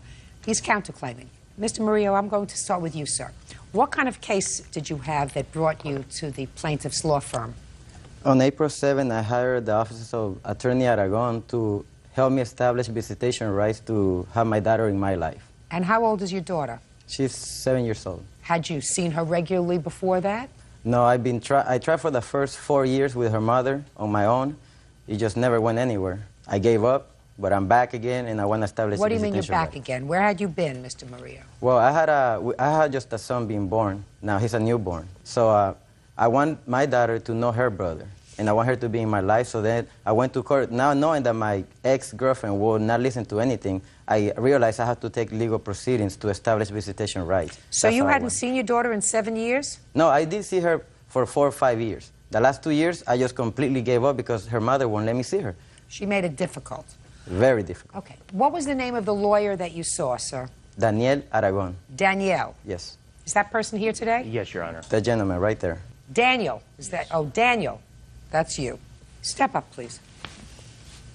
Pronounce your last name? Aragon, Your Honor. Okay. How much did you pay Mr. Aragon, Mr. Murillo? I gave him $800 on April the 7th as an initial deposit, and I have a copy of that check here. What did he do for you on April 7th? Did he start a proceeding for visitation? After April 7th, I was supposed to make an appointment with them to give them documentation, tax returns for the last 2 years, check stubs, etc. I made an appointment with them for April the 9th. I met with Ms. Gonzalez here to give her all my documents, and on that day also, they asked me for a $25 filing fee. They said they needed. So I gave them that also, and I have a copy of that receipt also here. Okay, so that was on the 9th. So the 9th you went in, and you just saw Miss Gonzalez and gave her all the paperwork that Mr. Aragon asked you for. Correct. Is that right? What was the next thing that happened? 2 days later, I received a letter by the district attorney saying that I needed to be in court on May the 5th. They said that I needed to come in to prove that I have insurance for my daughter, which I do, and to modify my order. Your order of support. Yes. So they were bringing you to court. The DA, by coincidence, they happened to send me a letter. Okay. So on May 5th, you were supposed to go to court. Correct. So what did you do? I proceeded right away to take the documentation to Mr. Aragon's office because since they're my attorneys, I figured they should help me. Okay. So when did you go to the office? On what date? I don't have the exact date, but I received the documents on the 10th. I would say sometime between the 10th and the 15th of April, I gave them the documents. I walked them in myself because I work across the street from where they are. And who did you give them to? To the clerk in the front office. They have a clerk in the front office. I said, these are my documents. I said, give them to my attorney. Make sure they call me. Let me know what it is that we're going to do. And what was the next thing that happened, sir? They never called me back. I kept calling them, kept calling them, kept calling them. Who Nobody did you speak called me to? back. I called the clerks in the front desk every time. Why didn't you go over there? Oh, I did go over there twice by myself. Personally, I went and I left messages with at the front desk with the lady. What was the date of the incident, Ms. Gonzalez, when you say that Mr. Murillo assaulted you? It was on May 5th, Your Honor. So on May 5th, somebody's supposed to be in court with him. No, Your Honor, we were never contracted for that. We were contracted to do his custody case and a child support case, but it wasn't in our contract where we were going to represent him when the DA served him. Which one of you geniuses told him that? Well, Which one of you geniuses told him that? Well, it was never said. It was not you, genius. Was it you, genius? Your Honor, I mean, he just testified that he contracted with us to represent him on a custody matter. He was going on a child support case. Listen to me. Didn't you understand what I said to you, Mr. Aragon? Yes. You have a layperson who has given you $800 so that as far as they're concerned, they believe that you are their attorney. He comes to your office on 2 separate occasions, at least. The first time he brings you documents, the documents that you say you needed. Then he comes back again because he has gotten this notification to appear in court on the 5th of May. He comes back and he calls your office because there's no question in my mind that he did that. Not a question that he did that. Your answer to me is, we were not contracted to deal with that case, so we never did anything with that case. And I say to you, which one of the geniuses in your office told him that his $800 didn't buy representation on May 5th? Well, Your Honor... The answer is, no genius from your office told him that. Judge Judy continues in a moment. You've got some chutzpah suing him for the balance of your fee when you've done nothing for this man. I'm surprised he hasn't reported you to the Bar Association, sir. Yes, I did, Your Honor. Oh, that's why we're there here. You go. There you go. Sit down, sir. And later today... You reported front page of a newspaper that you observed the plaintiff using a controlled substance. He says it absolutely never happened. Well, I stand by what I wrote. Real cases, real people. Judge Judy.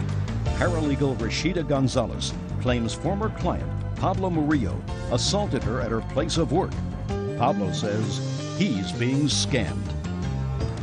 What did you do for him for the $800, Mr. Aragon? Your Honor, we had prepared a date for a custody case for Mr. Show me. Do you have it We on don't you? have that with us. We don't have that with us. What do you mean you prepared a date? What does that mean, Mr. Aragon, that you prepared a date? We filed an OSC on behalf of Mr. Murillo on his... You filed an order to show cause? Yes, on Hill Who Street. signed the order to show cause, Mr. Aragon? Did. Who signed the order to show Mr. cause? Murillo did, Your Honor. He did? Did he not? Yes, he did, because that's When did he sign? Just a second. When did he sign the order to show cause? You know, I know that he has to sign the order to show cause. What date? It was on April 9th, the day he came in for his appointment to see me to prepare the paperwork for the order to show cause. That's when I prepared it, and I was asking him exactly what he wanted as far as custody. Let me see it. I don't have it with me. You have it? They didn't give it to me, no. They didn't. They kept everything. What was the return date of the order to show cause? We didn't. We had submitted it to the court, but we hadn't picked it up yet. Your Honor. Just a second. What do you mean you submitted it to the court and you hadn't picked it up yet? Yeah, it was sent to the court for filing. Your Honor, I'd like to point out that there's another small claims case. It's a breach of contract case, and that's not before us right now. This is a battery case. It's a separate case against me and Mr. Murillo. For what? For breach of contract, and then he filed a countersuit. That's not an issue right now. Breach of contract for what? Because he still owes us money. He hasn't fulfilled the terms What of the did you contract. do for your money? Well, we were going to prepare his OSC for visitation, for legal custody, for joint legal custody and joint physical custody. I'm asking you what you did for $800. We were in the process of preparing his case. Well, I want to tell you something, sir. I wouldn't go to your law firm. Okay. I wouldn't go to your law firm. You have not been able to answer directly one question that I posed. I said, what did you do for your $800? You said to me, and English is your tool, sir. You said to me, we were in the process of preparing in order to show cause. Your paralegal says she prepared it and she submitted it to the court. Now, which one was it? It was prepared, Your Honor. He was there. But your boss didn't know that. Your boss just said to me, we were in the process of preparing a case, and nobody bothered to pick it up. We're now months later. So you did Zippo for $800. Nothing. I'd like to tell Your Honor, this is a battery case. This has nothing to do with the contract. Let me explain something to you, sir. This case involves his claim that he came to your office on May 5th after having dropped off files and a summons to appear in court on May 5th with your front office. Nobody called him. Nobody contacted him to say, I'm sorry, if you want us to represent you on this case, this is a different matter. Don't speak to her. We do not represent you on this case, sir. If you want us to represent you on this case, you have to come in, we have to take additional information, make an appointment. What you did was you ignored him. And on May 5th, he was supposed to go to court, and he didn't have a lawyer, despite the fact that he had plonked down $800 for you, who did so far nothing. Goose egg. Okay, Your Honor, at any time, Mr. Murillo could have made an appointment to see any of the attorneys. Let me explain something to you. He came in, Miss Gonzalez, and somebody in your front office said, we will give him the message. He gave him the papers. The fact that they couldn't find their way to this guy is a mystery to me. How many times did he come in? The only time I had seen him come into the office was on May 5th. He came in before May 5th. He is not a stupid man. If he got notification from the district attorney that he was due in court on May 5th, he came in before. He gave somebody the papers, and he said, please have somebody call me, and nobody called him. He doesn't know whether he's a foot or horseback. I mean, you've got some chutzpah suing him for the balance of your fee when you've done nothing for this man. I'm surprised he hasn't reported you to the Bar Association, sir. Yes, I did, Your Honor. Oh, that's why we're there here. You go. There you go. Sit down, sir. Sit down, sir. Now, he came in on May 5th. Now you want to tell me what happened when he came in on May 5th? You told him he didn't have an appointment and he had to leave. I told him he needed a scheduled appointment. I would have been more than willing to assist him and get an attorney in court with him. It wouldn't have been a problem, but he was very aggressive and he was speaking in a very bad way. I mean... Madam, don't you understand? I understand. Don't you understand? He comes in the morning, he's due in court on May 5th. People in your office have been jerking him around now for 2.5 weeks. And you say, do you have an appointment? You don't have an appointment? You're going to need an appointment. Would that be frustrating to you? Yes, I do understand. It would have been very In just that tone of voice that you're talking to me. Very monotone. He is gone. He doesn't know where he is. You have done nothing from the 7th, when he gave you $800, to the 5th, as far as getting him a court date with regard to visitation, which you have not gotten. You have not gotten the papers back from the court. You don't have a copy of them here with you in court today. You didn't give him a copy of those papers that you allege that you had him sign without, I might add, showing them to a lawyer. Because according to you, he sat in your office on April 9th. You filled out the papers, a paralegal. You had him sign them without even showing them to a lawyer. I don't think you're allowed to do that, madam. Do you understand? Now, I would like you to tell me how he assaulted you, and let's be brief. First of all, before I go into how he assaulted you, were you hospitalized? No. When was the first time after the 5th of May that you saw a doctor as a result of the assault? I didn't, Your Honor. It's the Just a second. So you did not see a doctor, and you did not go to the hospital. Then you want to tell me how he injured you. I was very offended by him putting his I'm very offended by your behavior. Real cases, real people. Judge Judy. Paralegal Rashida Gonzalez claims former client Pablo Murillo assaulted her at her place of work.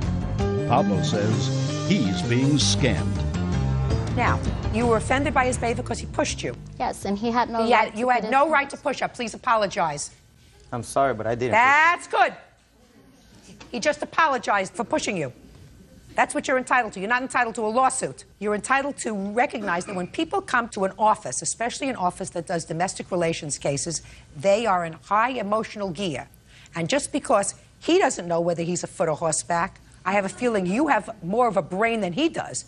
You should understand that people who come to your office are really stressed. They're there because they want to see a child. The child is being taken away from them. It's an emergency. And you treat it as routine, and that is unconscionable. Unconscionable. So your lawsuit is dismissed. Now, as far as you're concerned, sir, did you get your $800 back? I'm still fighting with them about that. Well, unfortunately, you do not have a counterclaim for your money back. I would give it back to you if you had a counterclaim because they did nothing for you. I did file a countersuit because he's filing a suit against me that I breached contract, so I filed a countersuit. Well, I want to tell you something. You take a copy of this tape and you send it to the Bar Association. Yes, do you understand? Yes, yes, yes. And sir. if I were him, I would be very swift to write out an office check for $800 and return his money. Unless, sir, you can't tell me, as you're standing here, that you have a court date for his visitation case. Do you? Your Honor, he's do you? nothing. The answer is yes or no. He'll get nothing back. The answer is you do not have a current court date for his visitation case because you did nothing. Not true. The case is dismissed. That's all.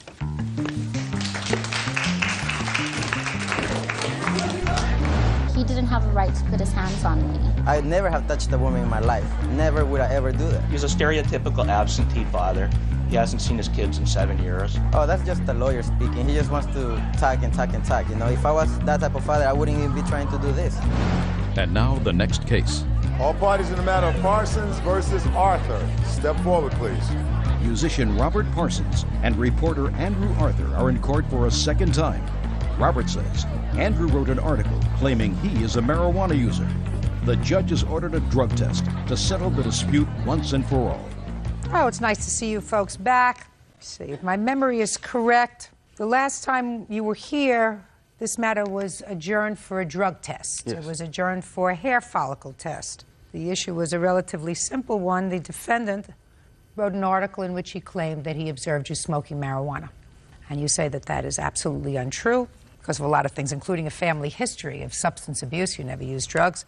You agreed to take a hair follicle test. Did you take the test, sir? Yes. How did they conduct the procedure? What happened? You went in and you have to show them identification? Yes. What kind of identification did you show them? My driver's license. And they performed the test by cutting a piece of hair? Actually, they shaved off my pubic hair. So you were absolutely committed to the idea that you were not using marijuana. Is that right? Yes. All right. Did we get the test results? I think you have them. Do you have them? Thanks, Bert.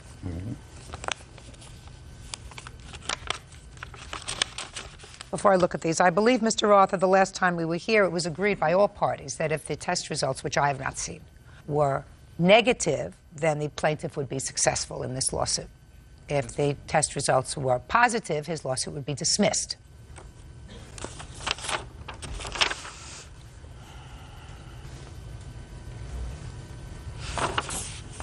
I would like you to show the test results, please, to Mr. Arthur.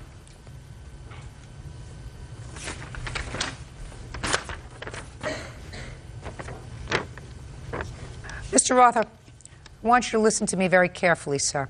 It's my job to determine the truth. Okay. And I have a difficult situation here. I have you who both verbally and in print in a newspaper, front page of a newspaper, reported that you observed with your own eyes the plaintiff using a controlled substance. That report in the newspaper could not be challenged by the plaintiff unless it was untrue. Because if it was untrue, then you've subjected him to a whole bunch of negatives, including the fact that he's engaged in a custody dispute now over a child, and the mother of that child is or was going to use this article as leverage. So you have to be very careful. Now, I have to make a decision as to which of you is telling the truth. You say you observed it, and he says it absolutely never happened. The test result is clear, Mr. Arthur. It says that there, and by the way, this test demonstrates the presence of a controlled substance over a long period of time. It's not like a urine test because drugs dissipate in the body very quickly, but drugs build up in hair follicles and in hair so that you can tell over a long period of time not only when the drug was used, but in what concentration. The test results are negative, Mr. Arthur. How do you explain that, sir? I can't explain it. Well, I stand by what I wrote. Well, unfortunately, Mr. Arthur, science does not stand by what you wrote. Judgment for the plaintiff in the amount requested, $5,000. That's all. Parties are excused. You may step out. This is case number 595 on the calendar in the matter of Gaskins versus Schutz.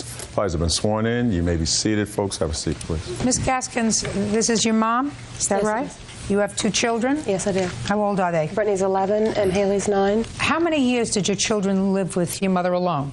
None. Is that right? No, it's not. Well, you seem to indicate that your mother took the children at one point. I mean, you say in your petition that you kidnapped your children, which means that for a period of time the children lived with her. She filed a protection order. I asked you a very simple question. You say the children never lived with your mother without you being there. Is that what you're telling me? Yes, I did say that. Did the children ever live with you without your daughter being present? Yes, they did. For how long? Probably for about 5 years of their life. From when to when? And that's not true. I would say Brittany was probably 6 months old till about the age of 5. Where was your daughter? She's lived with 4 or 5 different boyfriends on and off throughout the period of time. And left the children there. Left the children where? The children stayed at my house. And I've always lived there. It was my physical residence. I have proof of that. All right. Your complaint, Ms. Gaskins, against your mother is twofold. First, that she has harassed you, and the nature of her harassment has been that she has called Child Protective Services complaining about your care of the children on I don't know how many occasions. 23 times. And the second thing is that after you moved out of her house with your children, she refused to let you take property. So let's hear about what you perceive to be your mother's harassment by calling Child Protective Services. You want to hear about it or you want to see it? Well, I'll take a look at them first. Okay. It all started December 7th is when she made the report, is because she wanted to gain custody of my children. December 7th of what? 2000. Okay. Let me see that report. That's when it started.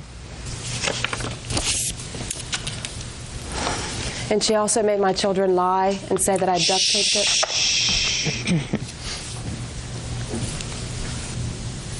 Who's Lionel? That's my ex-husband. Is he the father of these 2 children? Yes, he is. Do the children see their father? Yeah, they do every other weekend. Does he support them? He pays $214.30 a month. Who else supports them? It's me and my fiance. Do you work? Do I work? No. That's my question. Yeah, I work. For whom? I work for MedPen. What do you do for them? I sell diabetic shoes, and I'm also a cosmetologist. You weren't working at the time of this report, is that correct? To pursue legal custody of the kid. Legal custody of the children? Mm-hmm. Who had the children been living with? I was living there, and she filled out a protection order. The police came and removed me from the house because she said I duct taped my kids. Why would she say that? Because she wants to gain custody of my children so she can obtain child support. $216,000? It was $450 at the time. So what you're telling me is you lived with your mom, according to you, and your children continuously until 2000. And in 2000, something happened with your mother so that she wanted to gain custody of the children after all that time to get your child support of $400 a month. So she made up a story about you abusing your kids in order to have the courts give her custody. Yes. That's pretty serious. The girls recanted their story. What? The girls recanted their story. It's in that proof that I gave. I see that the girls recanted their story, but they initially told their story about maltreatment by you. Okay. What was the next report that your mother made?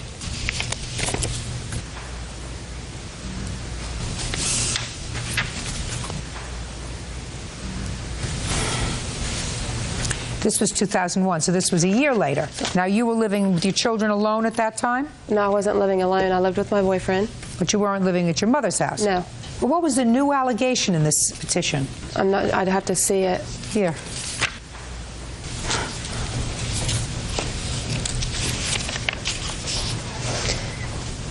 Kids complaining they weren't getting enough sleep at night because adults fighting. Cigarette smoke burns the children's eyes and throat.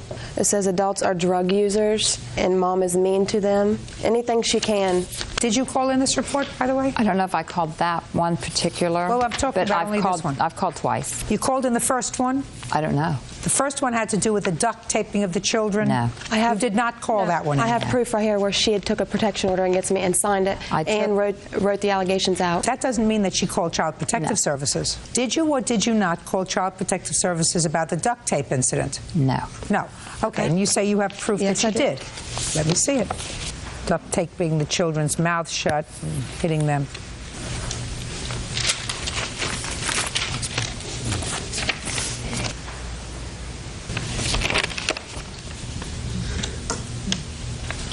She doesn't say that she called Protective Services. That's the protection order that she took out against me. She doesn't say that she called Protective Services.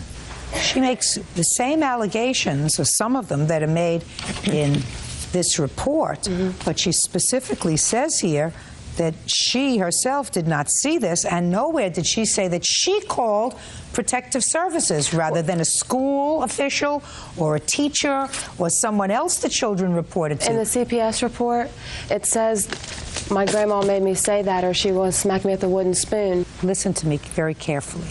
The only question that I asked your mother was, did you call in this report? And she says she did not. And you said she's lying. She did, because she took out a protective order that says she called Protective Services. Well, it doesn't say that she called Protective Services, madam. But it says that I duct taped my kids to a bedpost. That is correct, but so did your children.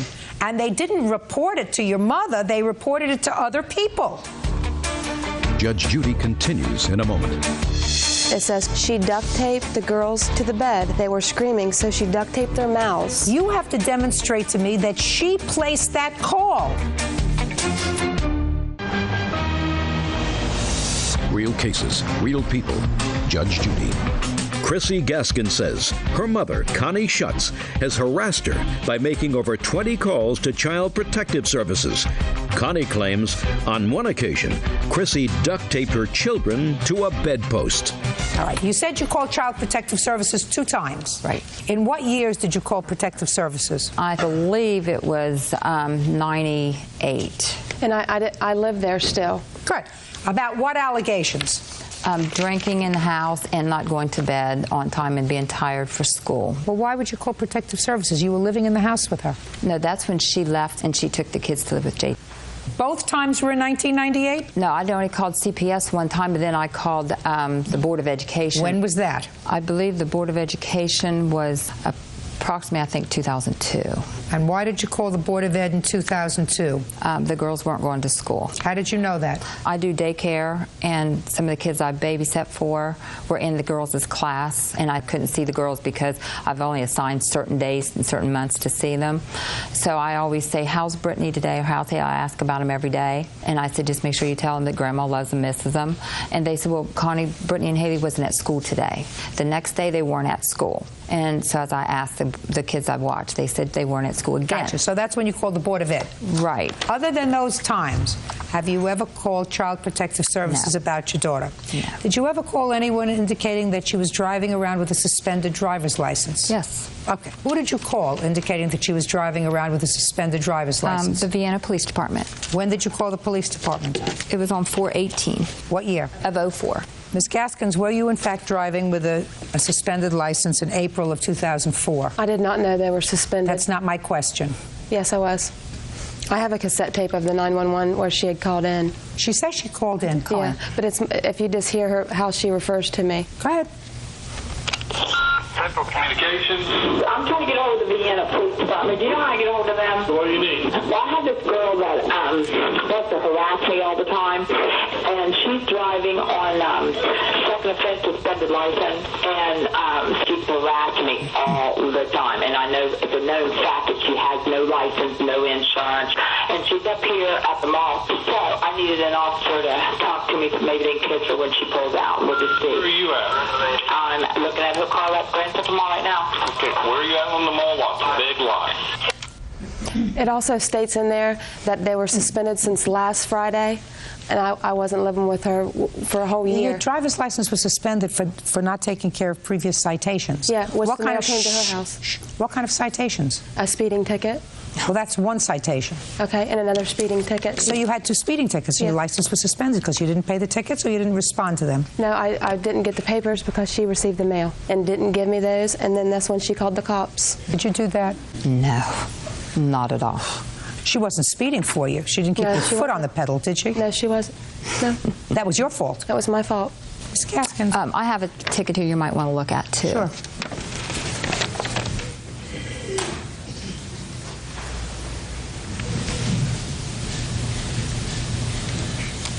You had a DUI? Yes, I have. I lived with her at the time. Well, this was in '98. You were living with Jay? No, I was not. I was living at my mom's house until December 12th, 2000. She never had her address from her mail changed. Her mail always came to my house no matter where she lived. Why would I want my mail at her house? And she moved in and out like 10 times. Okay. So, listen to me very carefully, Ms. Gaskins. I have your mother acknowledging that she called in 1998, Child Protective Services. And this is when, according to your mother, you were living out of the home. I have your mother acknowledging that she called the Board of Education on or about 2002 because she believed that the children weren't going to school regularly. And she called the police department 41804 to advise them that you were driving on a suspended license. Do you have any follow-up on the report that she made to the Board of Education in 2002 about your children going to school? My kids went to school. I have report cards. No. I have report my Listen kids. to me. Listen to me very carefully. Okay. Do you have the children's report cards from 2002 that show their attendance? The only report cards that I brought with me were ones from 04 to 05. I need 2002. Your mother says the children weren't going to school. It was reported to her. Does she have proof of that? Listen to me. I have all this very proof. Carefully. She doesn't have to prove that it's true, madam. You have to demonstrate to me that she embarked on a course of conduct that was frivolous and harassing. So far, you haven't shown me one report that she made to Child Protective Services. Not one.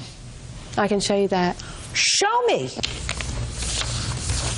Okay, right here. Okay, tell me about it, and then you'll show it to me. I highlighted it here, and it says, Chrissy was invited, but threw a fit. It was on Mother's Day, is when she wanted to take my kids out to eat. And I said, no, it's Mother's Day. I want to spend time with my children. It's Mother's Day. It says, Chrissy was invited but threw a fit. She duct taped the girls by their hands and their feet to the bed. They were screaming, so she duct taped their mouths. And then it also states grandparents broke down the door. First of all, whether it's true or not, I don't know. You have to demonstrate to me that she placed that call. Exactly. Now, you said you had 23 instances where your mother called Child Protective Services, and I only have so much time today. No CPS reports were made when I was living in her house. As soon as I moved out and I gained custody of my children is when all these reports started. Correct. Is because she wanted to gain custody. I would never do anything to hurt my kids. The duct taping incident, they recanted their story. Grandparents broke the door down. We did. And now she's saying it happened. Maybe it did. It did not happen. Okay. The girls recanted. Ms. Gaskins, recanted their listen story. to me. I know that the girls recanted their story. I read the report, but the girls initially said it was true. Listen to me very carefully. You have the burden of proof to demonstrate to me that she engaged in a course of conduct over a period of time, over allegations that were not true, that she knew were not true, in order to harm you. And so far, you can't sustain that burden. She closed out my checking account. I've had 23 mysterious... Just a second. Did you close out her checking account? Yes, I did. When and why? I don't remember the exact date, but why is because my name, it was on the checks, it says Chrissy Gaskins or Connie Schutz. Is that correct? On the account, it said Chrissy or Connie. Right. But on my personal checks, I put her name on there just in case the girls needed anything. Just a second. She could write a check. Oh, my gosh. Listen to me very carefully. This was a joint account. Is that what you're telling me? Yes. Are you claiming that you took your money out of there? She took my money out of it. Yeah. How much money did she take of yours? It's $12,378.34. Where did you get $12,000 from? My oldest daughter, Brittany, she was identical twin, and I lost one at birth, and I've had a settlement. Go ahead. I don't know anything about no $12,000, but she had a bunch of overdrafts kept coming. So I said, that's it, I'm done. I closed the account out. Did you take any money out of the account? There was never any in there. Okay, so what you have to show me now, Chrissy, is a check cut to your mother for $12,378.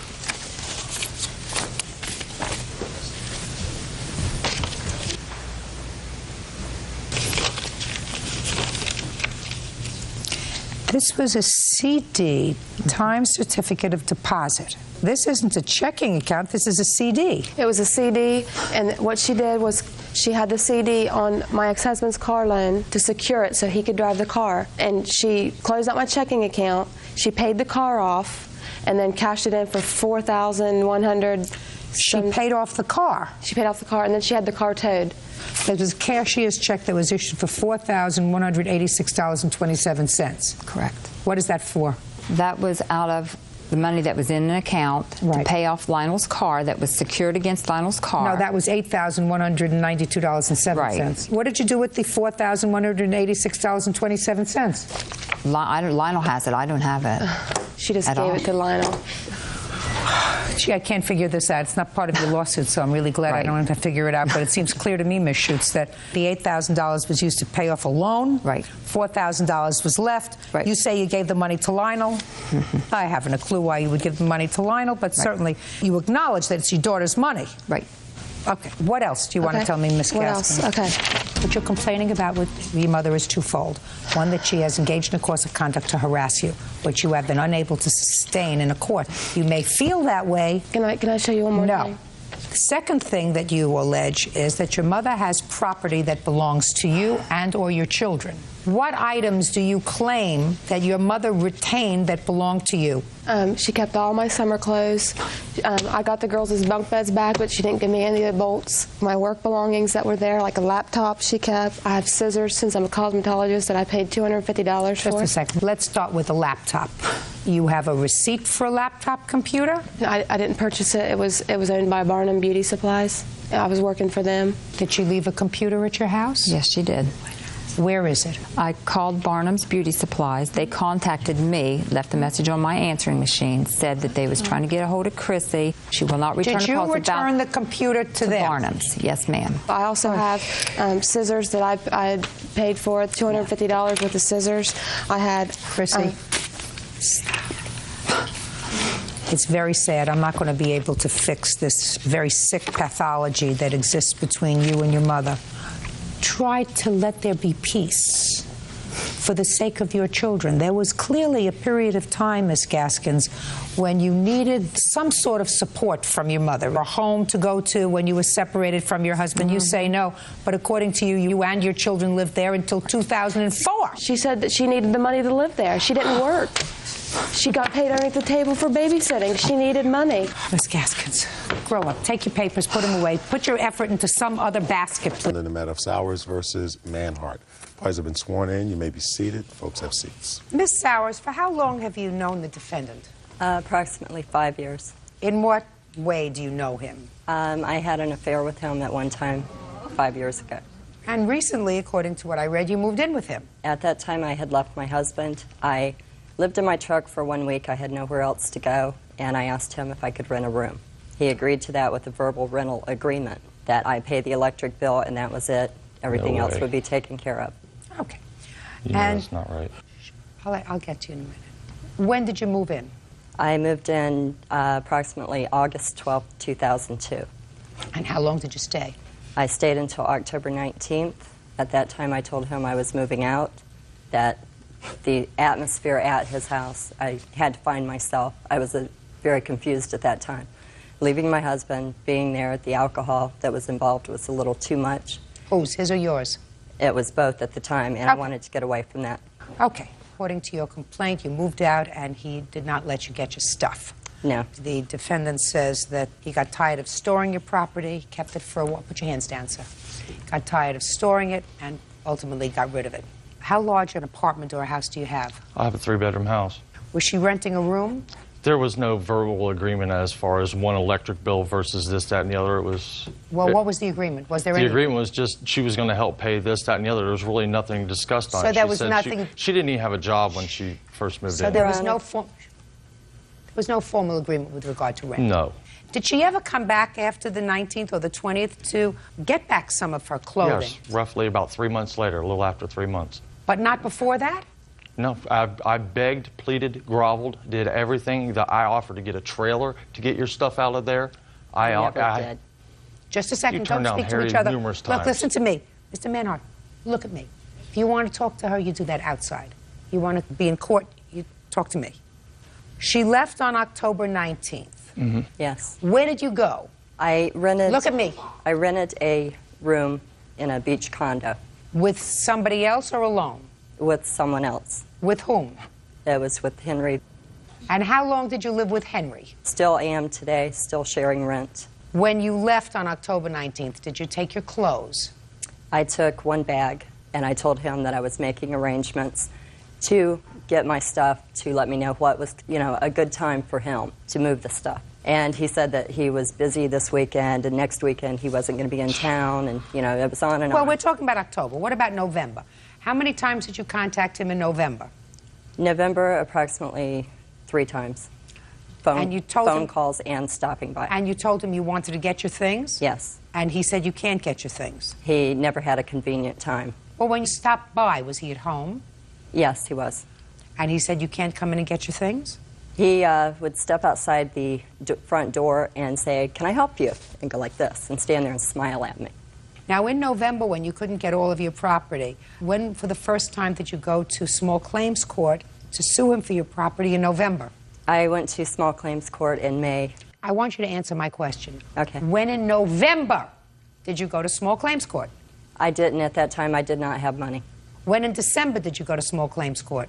I didn't. It's more than a small filing fee. February, March, April, October, November, December, January, February, March, April. During that time, Your Honor, I had my mother pass away the end of October. That was an airline ticket I had to buy at the last minute. It was a trip. It was unexpected. I talked to him from Ohio. He gave me his condolences. And then he said that I owed him storage money. That's not true. Doesn't make any difference to me. What I want to know is, what took you from October of 2002 till May of 2003 to decide you needed this property? Property that you evidently got along without. No, it October, closed November, my December, business. January, February, March, April, You May, never for had 8 a months. business. I Make did business, have a you should business, Your screw Honor. people over. Shh. What do you mean you had a business? He has possession of an embroidery machine that cost me $15,000. Then, madam, what I would have done is lickety-split in November. If he had a piece of property that you had that was worth $15,000, I would absolutely have forfeited a lot of other stuff and even asked old Henry, with whom you are now living, do me a favor, I need $30 to go and file a small claims court case. I finally got enough money together. How much did it cost you? It cost me $198.50. And during that time, I've been paying on a machine that I didn't have possession of. You know, I'm unmoved. You do have a sewing machine that belongs to that you say... Yes, it is damaged. And how did it get damaged? My ceiling caved in. I have an addition that's off the back of my house. The roof started leaking. I have a 4x8 sheet of drywall. It fell. Matter of fact, it tore up my bed. But you have it? Yes. Okay, and you have no problem returning I have it? no problem whatsoever. Okay.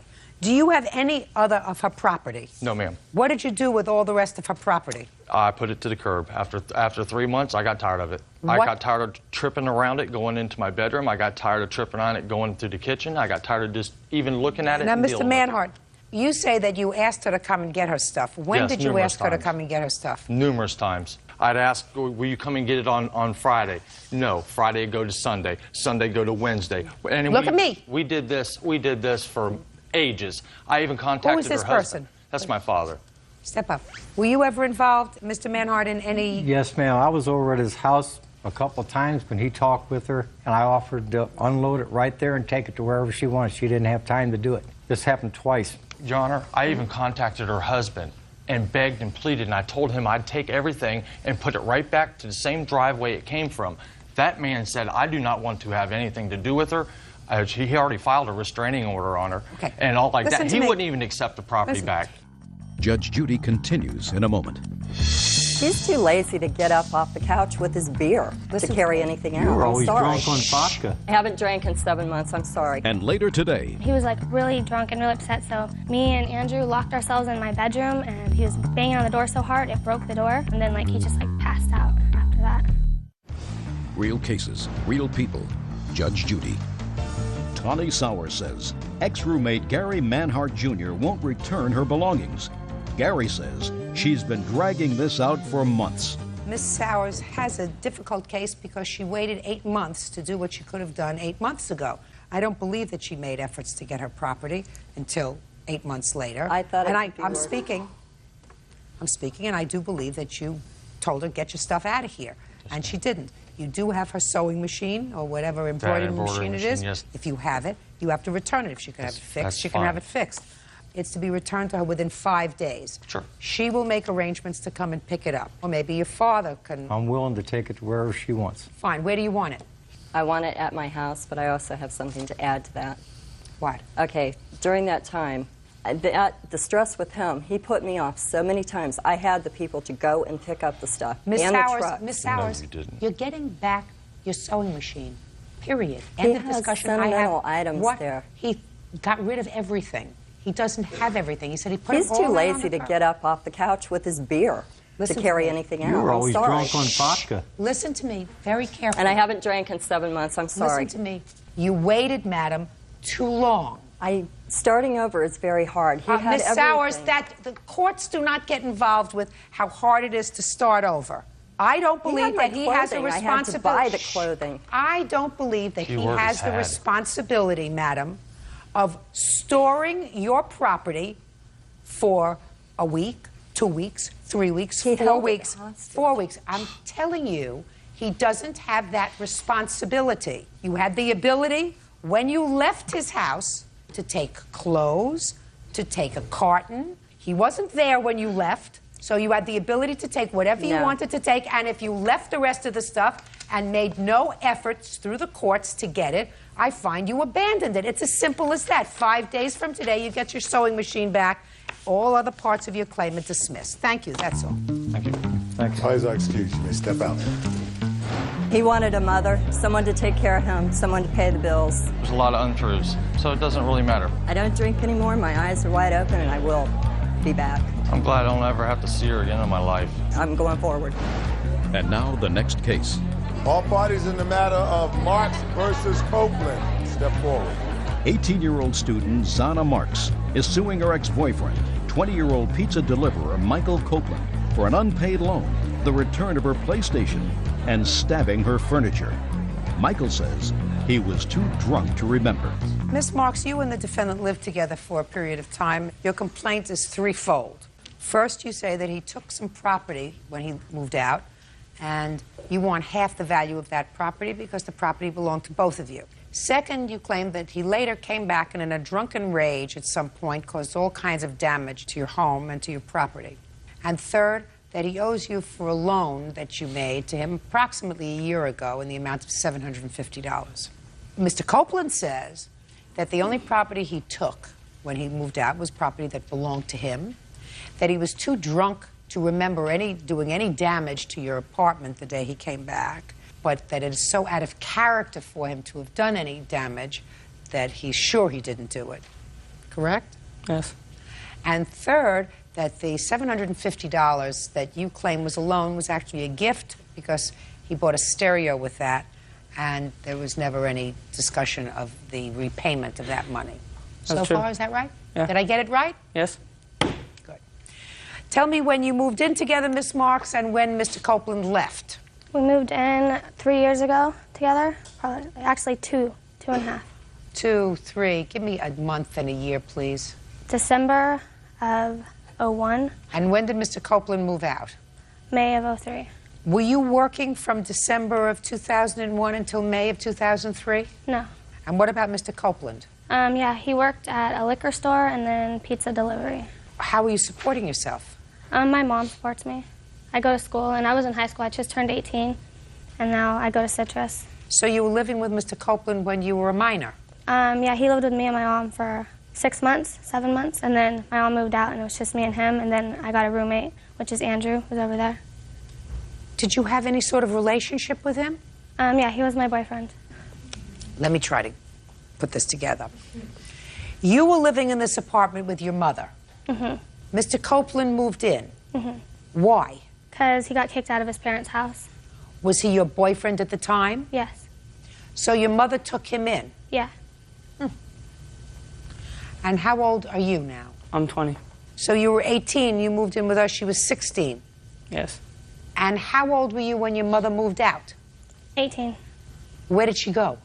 She moved in with her boyfriend in Phillips Ranch. Leaving you and Mr. Copeland? Yes. And who paid the rent in this place? I paid half and he paid the other half. Is that right? Yeah, I paid my half. What was the rent? The rent was originally $800, and then we got a roommate and moved to $900, so we all paid $300. How large a place is this? 3 bedrooms, 2 baths. Now, you had an argument, it didn't work out, whatever. You were moving out. Yeah. And what items did you take with you when you left? Took my clothes, my PlayStation, my games. Now, what is it that you claim Miss Marks belongs to you? The PlayStation took was half mine. And how was it half yours? Because we went halves on it, like we bought it together. Is that right? No. It was my money because I was the only one that had a job at the time, and I paid for it with my money. No, I had money because my grandma gives me money and my mom gives me money. Did you pay for this in check? No, I paid for it in cash. How am I supposed to tell who paid for it? I don't know, but other than that, I don't know either. Real cases, real people. Judge Judy. Zana Marks says ex-boyfriend Michael Copeland owes for a loan, the return of her belongings, and property damage. Now let's get to the $750 that you claim was a loan. Tell me about it. In about August, end of July, beginning of August. Of what year? 2002. I lent him money because he wanted a system for his car, and he didn't have all the money by himself because he was working, I think, at the liquor store for his uncle. Then actually, no, this was when he was not working at all. It was a period when he did not have a job at all. So I lended him the rest of the money so he could get his system and his car. And my friend here, Tana, she saw me lend him the money. She knows that it was a loan, and I asked for it back. And we were going out, so it wasn't a big deal that he wasn't paying me back right away. And then once we broke up and we had a bad breakup, I'm like, pay me back my money. She gave me the money. How much money did she give you? She gave me $750 to help me for my stereo system in my truck. Why did somebody who was unemployed need a $750 stereo system? I don't know. Well, think of a reason. I really wanted it. You mean there was nothing else that you wanted that was more important than a stereo system in your car when you're unemployed? How about wanting a job? I had a job coming in a couple weeks. And you couldn't wait? No, Your Honor. Does that make you sound pretty stupid? Yes. So pay her back her money. Do you understand? She's going to school. She's getting money from her mother, who left her in your custody because you're 2 years older, to go live with her boyfriend. So her grandmother gives her money, her mother gives her money, and she's going, did you graduate from high school? Yes. Perfect. So you got a lot of nerve taking the money from her anyway. If you want to be a fool with your own money, that's your problem. Don't be a fool with her money. Now, you want to tell me about this damaged property? Okay, like a few days after we broke up, he came over, he was upset because there was some misconceptions that I cheated on him when we were going out, and this is the reason he broke up with me. And so he was mad about that, that's going to upset someone, of course. And so he came back over and he was had been drinking a lot that night, and he was really upset, and he just he broke the table. Which he table? carved into it, the kitchen dining room table. And he was really drunk and really upset, so me and Andrew locked ourselves in my bedroom, and he came to break down the door, and so he was banging on the door so hard it broke the door. And so I opened the door, and then he just passed out after that. Did you have the kitchen table fixed? No, I did not. He got me a replacement table that was some $15 what did you call it, particle board? Yeah. Particle board table, and my other one was a pine table, which was really nice. Did you get her a particle board table? It was not a particle board table. Did you get her a replacement yes, table? Yes, I got a replacement table. Well, why would you get her a replacement table if you don't remember breaking her original table? Because I remember carving into it, because I had carved into it probably about 2 months before. Carved into it with what? With a knife. Why would you do that? I don't know. What did you carve into it? Just dots. What? Just stuff. What do you mean stuff? I didn't really carve anything into it. I just cut it up and stuff. You mean you're sitting there just whittling on a kitchen table? Shh. You don't look like you're an unintelligent person, but you sound like an unintelligent person. That's being deceptive. If you're going to be unintelligent, you should look unintelligent. Now, what about the door? The door, when he was hitting on it, I know it broke, so did you have it fixed? No, I did not yet. Do you have an estimate to fix it? Yeah. Let me see the estimate to fix the door. I'll take a look at all of her pictures, Bird. Okay. Well, there's the picture of the broken door. And these two are the estimates of the door.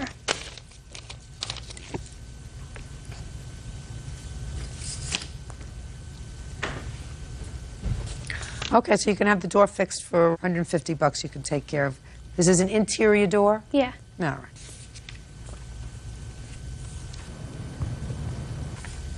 Are these the scratch marks you made on the top of the table with a knife?